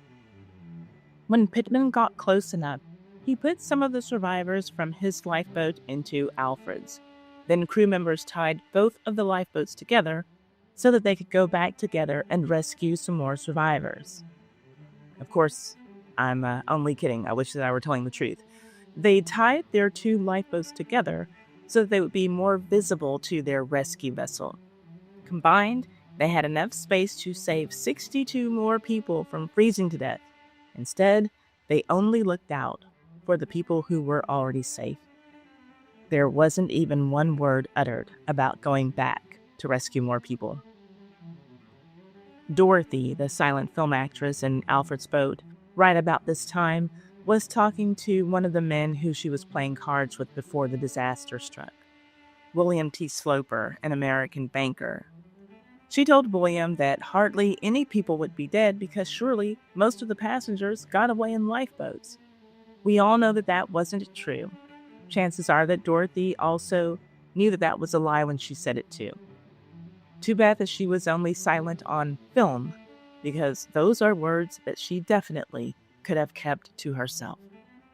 But one of the Titanic crew members quickly put that lie to rest when he interjected and said, even if all of the lifeboats were filled, not more than a third on Titanic could have escaped. That reality brought lifeboats number 5 and number 7 to silence. There was coldness, death, and stillness in the atmosphere for the next few hours. Then, roughly at 6 a.m., the RMS Carpathia arrived to rescue those who had survived through the wee hours of the morning. Thankfully, the Carpathia crew didn't think that those SOS signals were a prank. Sure, it didn't get there before Titanic went down, but the captain got there as quickly as he could without putting his own crew and passengers in danger. Considering the distance that he had to travel through an iceberg-filled North Atlantic Ocean, it was an extraordinary feat of seamanship by Captain Arthur Henry Rostron to arrive safely and close to the time frame that he expected. He would go on to receive the Congressional Gold Medal for his heroic efforts, and rightfully so. Lifeboat number 7 was the third to have its passengers loaded into Carpathia. And guess what? Alfred's entitled behavior didn't stop after being rescued. You would think that after narrowly escaping death, it might make one appreciate life even more and just be a better person. But shortly after lunch on the Carpathia, Baron Alfred went to the smoking room and put on a most disgusting display of ungentlemanly behavior by making himself comfortable on a pile of blankets. The blankets were intended for distribution to all of the survivors, but Alfred made a bed of all of them for himself. A young woman entered the room, noticed him lounging on the blankets, approached him, and pulled the uppermost blanket. This caused our fake Baron to roll onto the floor. The people in the room broke into applause, and Alfred quickly disappeared. That's how the story is usually told, but there's a little more to the story. A more detailed account of this incident comes from the book On a Sea of Glass, The Life and Loss of the RMS Titanic by Fitch, Layton, and Wormstead. According to their research, the first woman asked him if she could have a blanket for herself. He refused to move. Well, of course, after this, the woman was incensed by his behavior and said, "To think of it, the like of you saved and women left to drown. Shame on you." Then she yanked the blanket from underneath that pitiful excuse for a man, causing him to roll onto the floor while the witnesses cheered for her and ridiculed him. He deserved every bit of that and worse. It seemed that everyone was fed up with Alfred and his pompous ways. After Blanketgate, Alfred tried to send a telegram to Cologne. The message? Titanic sunk, saved on board Cunard Line Carpathia, completely destitute, no clothes on. Alfred. Remember that, because you're going to hear more about his clothing after he gets off of the Carpathia. Well, finally, on the night of Thursday, April 18th, the Carpathia arrived in New York, delayed due to bad weather. It was 9:25 p.m. and it was very dark outside, but that did not stop the Titanic Welcome Committee from waiting to see their loved ones get off of their rescue vessel. There was celebration and merriment at the dock for all of those who were fortunate enough to be able to reunite with loved ones. But at the White Star Line offices on Lower Broadway, the scene was one of chaos and grief. According to the Times-Union, men, women, and children, many hysterical and weeping, swarmed the offices of the White Star Line. They were, quote, begging for some word of comfort regarding the fate of their loved ones, end quote. But they got little satisfaction. All the company would say was that there had been loss of life, but they were unable to state how much. This was particularly ironic, given that the vice president of White Star Line, P.A.S. Franklin, had earlier declared, quote, "We place absolute confidence in the Titanic. We believe the boat is unsinkable," end quote. So, understand that the whole unsinkable thing wasn't just something that people were saying. That is how White Star built the ship, and when their vice president said it, it wasn't a marketing stunt. This was the company's firm belief. By the time Franklin spoke those words, that their boat was, in fact, unsinkable, the Titanic was already at the bottom of the ocean, along with more than those 1,500 people who had learned the hard way that Titanic was quite sinkable. It would still take some time, but finally, the incorrect news reports about who was alive and who did not survive could be sorted out, for the most part. But in the meantime, one report went out that would have made Alfred sue the newspaper if he had seen it. On April 17th, the Free Press Prairie Farmer actually listed Drachstedt Baron von among the third-class passengers. Clearly, it was a mistake, but we all know that Alfred, after spending almost all he had to pretend to be a wealthy first-class passenger, would not have been pleased to see this.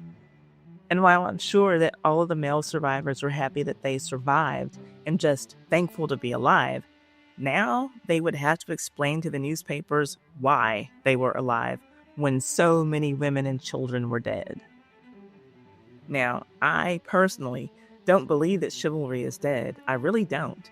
But it isn't prioritized today like it was in 1912, and that's just an observation, not a critique of all male humans. That being said, in 1912, it was expected of a true gentleman to willingly surrender his life so that women and children could survive when it came to disasters like this one. And that's why the stories of men like Isidor Straus, Benjamin Guggenheim, and John Jacob Astor IV are only a few of the stories of first-class gentlemen passengers who helped get women and children to safety and stayed behind to go down with the ship. They would have faced so much shame had they safely returned to New York, while headlines were printed about hundreds of dead women and children. It was their duty to die on that early morning, and many of those first-class men who had the same access to a lifeboat that Alfred had went bravely to their deaths instead.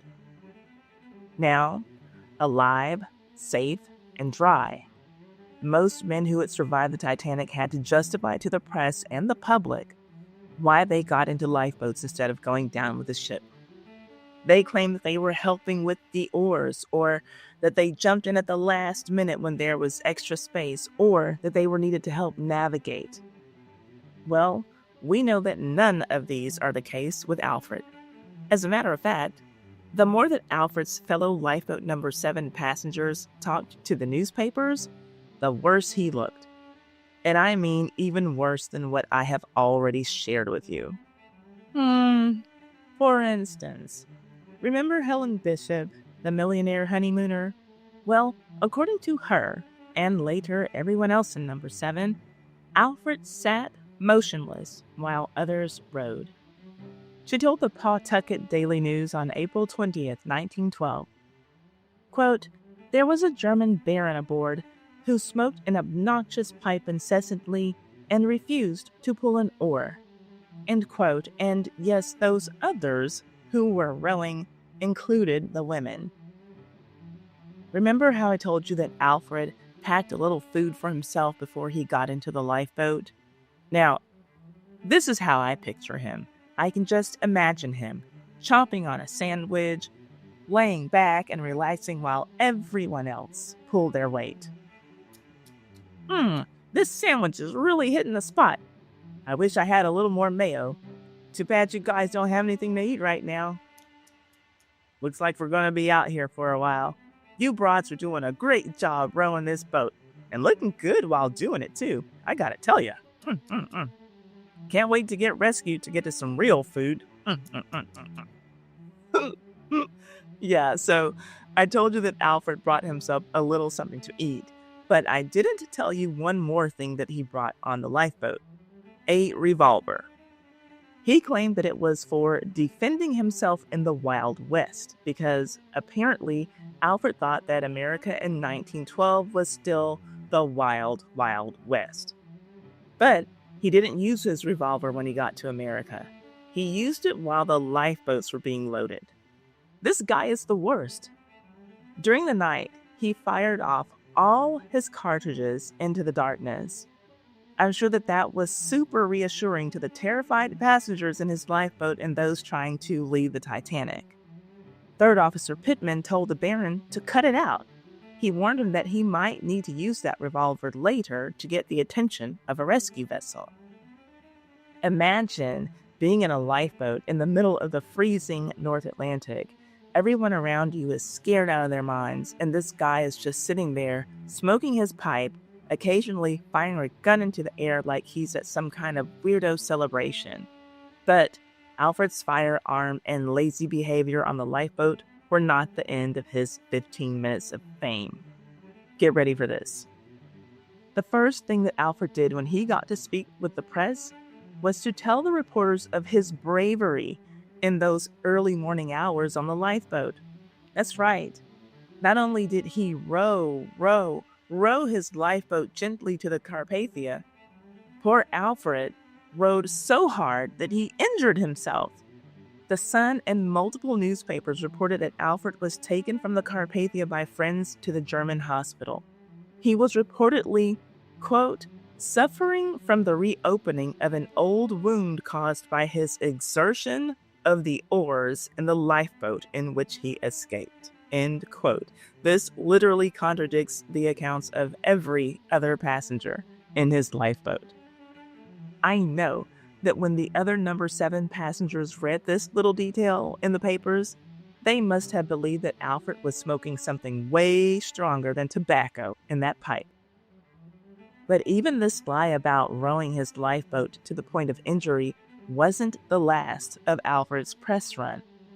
One more audacious story would come out about Alfred just days after the Titanic sank. While literally hundreds of families were still trying to find out what really happened to their loved ones. While they were hoping that maybe, just maybe, their loved ones were still missing and not dead. I know that stuff seems important to some people, but Baron Alfred had something going on that was far more significant than these missing people who were probably at the bottom of the ocean. You see, Alfred was missing. Now, try to hold back your tears. I know that this is going to be hard on all of us, but Alfred was missing. I'm sorry, you guys, it's hard for me to get through this. He was missing his entire wardrobe that he traveled with. And gosh darn it, someone was going to have to pay for this crime against humanity. Headlines ran all over the United States. I mean, from sea to shining sea, and in the United Kingdom too. Baron Alfred von Drachstedt's wardrobe woes made front-page news for the next week. And of course, I have to share just some of those stories with you. This is where our fake Baron's story gets even wilder. On April 23rd, 1912, just 5 days after arriving in New York, Alfred's lawsuit made front-page news. The Chicago Tribune ran a headline declaring, "Baron mourns clothes loss," with a subtitle, "His $2,133 wardrobe went down with the Titanic, arrives in sweater." My God, the horror. The next day, newsreaders would learn a little more about the Baron, who definitely wanted his clothing back, but he didn't need anybody in America calling him a baron. That was disclosed when the Chicago Tribune on April 24th reported under the headline, "Baron Mourns Clothes Loss," that Alfred reached here Thursday night on the Carpathia, attired in a sweater, a pair of trousers, and a life preserver, and with only a few German marks in his pocket. The newspaper described him as a tall, blonde German youth of 20 years who says that he has the right to prefix Baron to his name. But he wanted to make it clear that even though it's his birthright title, you can just call me plain old Alfred.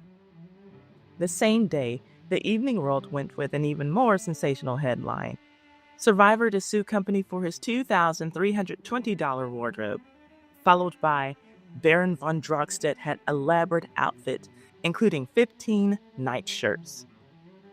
It seems like people thought that was a hell of a lot of nightshirts. The Brooklyn Daily Eagle and other papers reported that Alfred had filed a claim against the White Star Line for his belongings, valued at $2,320.50, approximately $76,000 in today's money. According to The Sun, his lawyer, yes, he obtained a lawyer, Arthur W. Opp, said, quote, "It would appear from the company rules that what is known as the $100 limitation would not apply in this case, which would make the claim for the wardrobe depend entirely upon its value," end quote. So yeah, this case clearly required immediate attention. I have to stress here that at the time these stories ran, it wasn't even 10 days after the ship sank. Sure, people ended up filing suits for lost belongings, but at this time, there was still a scramble going on just to find out who was dead or alive. But Alfred, being Alfred, and always seeing himself as the most important person in any situation, had to deal with his clothing now. I just have to say that Alfred's cockamamie story also highlights the stark class divisions that defined both the Titanic and the media coverage that followed the disaster. While Alfred, as a first-class passenger, had his name published on lists of survivors and his lawsuit reported in major newspapers, many of those in steerage remained unnamed and unmourned in public. The Kentucky Post reported that, quote, "The steamship company had records only of those passengers who were traveling first or second class, while the names of many probably never will be revealed," end quote. And to me, it's just sad to think that stories like Alfred's were taking up space on pages while some families spent 1 or 2 cents every day to read the latest updates, hoping to learn something, anything about their steerage traveling loved one. But back to what was important, at least to Alfred, his wardrobe. So for the rest of the sane world, Alfred and his lost wardrobe became a subject of mockery in the press for the next few weeks. On April 27th, Brooklyn Live ran a satirical piece titled "Here on Business, Evidently," which opened with, "Had there been no greater loss from the sinking of the Titanic than the trousseau of Alfred von Drachstedt, who shrinks from employing his title Baron in a democratic country, we should feel poignant regret at being deprived of a sartorial spectacle of rare elegance." So, trousseau is just another word for wardrobe, and sartorial basically means having to do with clothing. So yes, this writer's words are dripping in sarcasm, telling us what a tragedy it is that people won't get to see those grand clothing articles that Alfred wanted the new world to see. Clearly, the loss of his wardrobe was in fact the greatest loss from the whole Titanic catastrophe. Cue the violins. The article went on to disparage Alfred, noting his, quote, 8 business suits. Think of it. What an enormous amount of business he must have intended to transact, end quote. It finally concludes with a jab at Alfred's lack of a dress suit. Surely he did not intend to wear a dinner coat to fashionable evening functions, or is that the proper thing in Germany? Well, well, well. The Arizona Republic took a similar tone in an article published on May 10th titled A Sartorial Tragedy.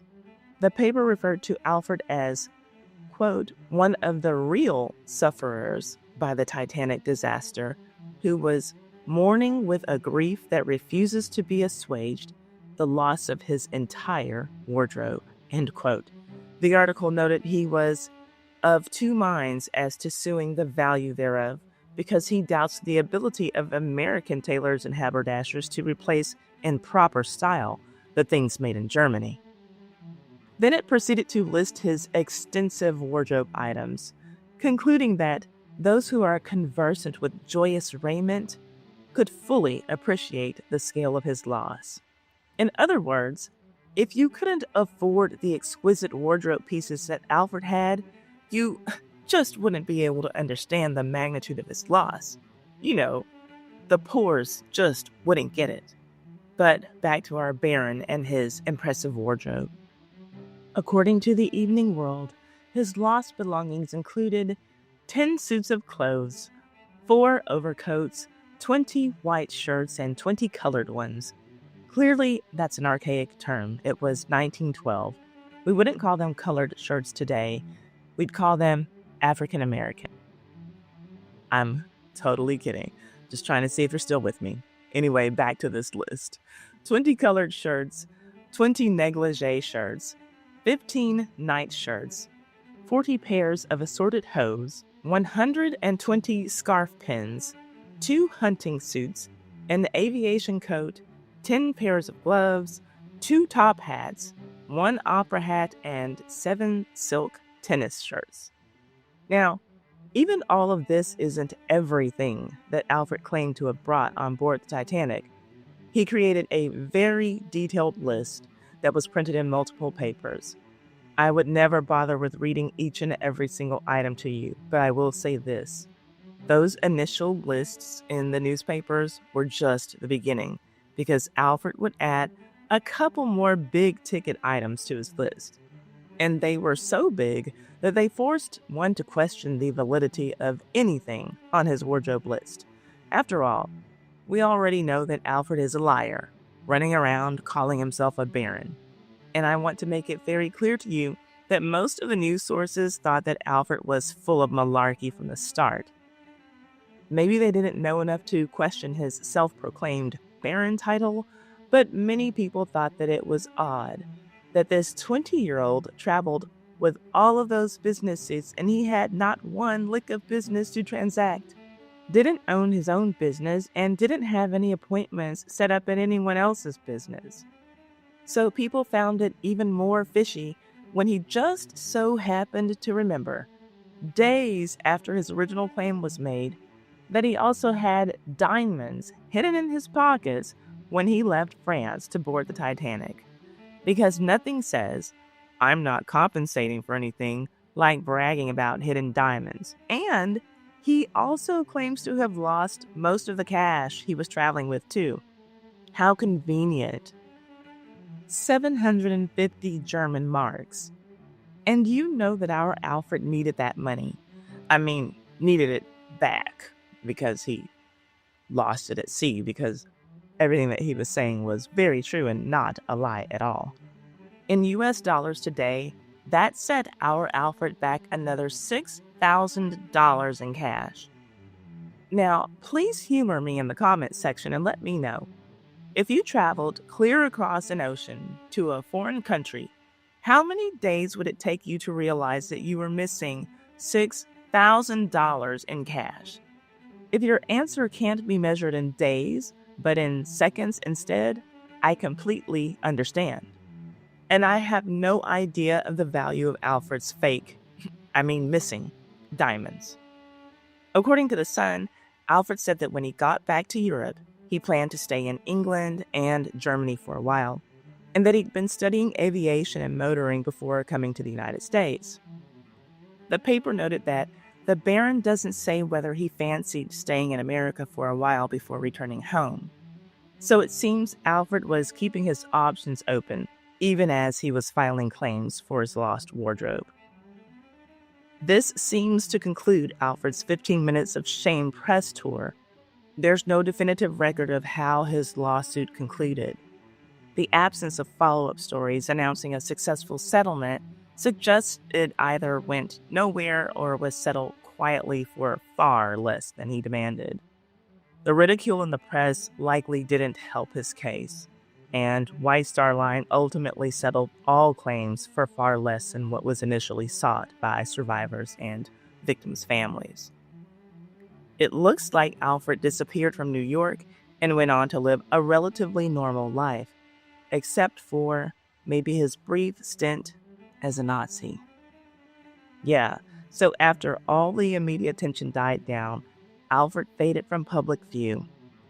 It appears that he may not have returned to Germany until 1919, after World War I ended, and by that time, his native country had been completely transformed by the devastating conflict, and the aristocratic world he had been pretending to belong to was rapidly disappearing. During the 1920s, Alfred worked as a salesman for Daimler-Benz, finally getting into the automobile business he had claimed was his purpose for going to America when he hopped his lying ass on the Titanic. It seems fitting that the fake baron who had lied his way into first class would end up selling luxury cars to the wealthy. Anything to stay connected to the upper echelon. Alfred's life in the 1920s seems to have been exciting in its own way. He competed in motorsports, racing cars, and flying airplanes. It seems he still had a taste for adventure and luxury, and I guess in some ways, he did end up living the fast life he'd always wanted.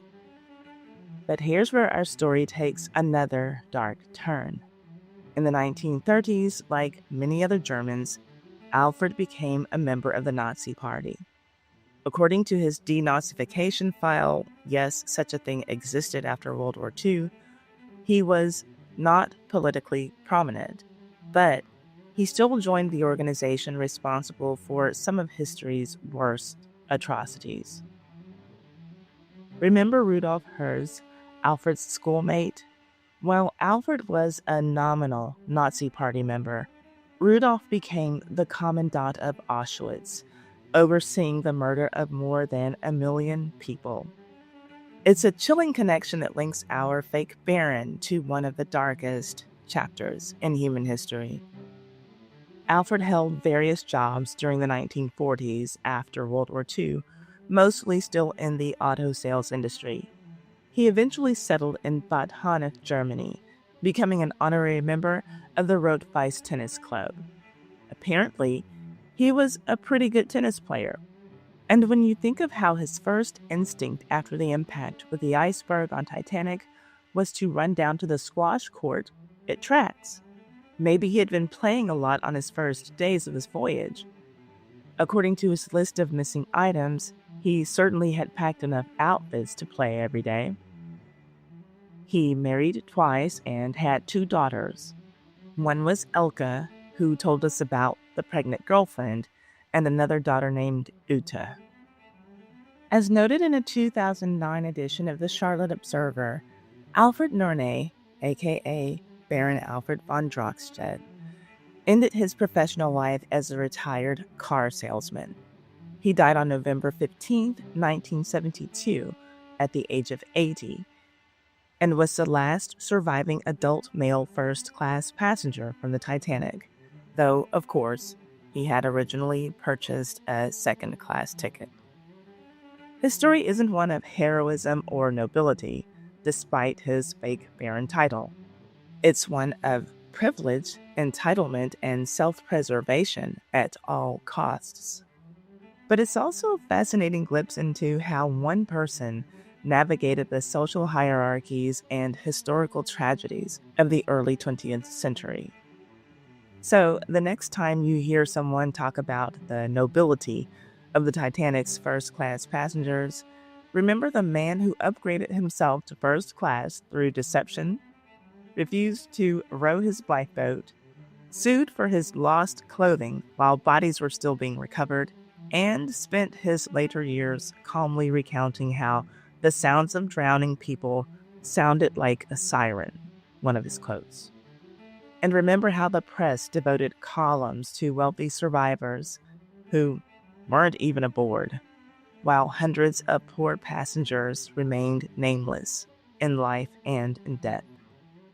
My sources for this story are Garrett Clipper Archives, 1933, Shadow of the Titanic by Andrew Wilson, the Minneapolis Star Archives, 1933, Express.co.uk, the Brooklyn Citizen Archives, 1933, Princeton Daily Clarion Archives, 1933, the Cameron Sun Archives, 1933, Brooklyn Daily Eagle Archives, 1933, 1934, 1937, and 1938, Democrat and Chronicle Archives, 1939, Lancaster New Era Archives, 1939, Daily News Archives, 1933, 1934, 1935, 1938, and 1939, the Buffalo News Archives, 1934 and 1935, and the Star Gazette Archives, 1935, Press and Sun Bulletin Archives, 1912, the Buffalo News Archives, 1912, Shadow of the Titanic, The Extraordinary Stories of Those Who Survived by Andrew Wilson, the Post-Star Archives, 1912, the Buffalo Times Archives, 1912 and 1919, Buffalo Courier Archives, 1912 and 1913, the New York Times Archives, 1913, the Baltimore Sun Archives, 1913, the Pittsburgh Press Archives, 1919, the New York Tribune Archives, 1919 and 1920, and the Courier Archives, 1946.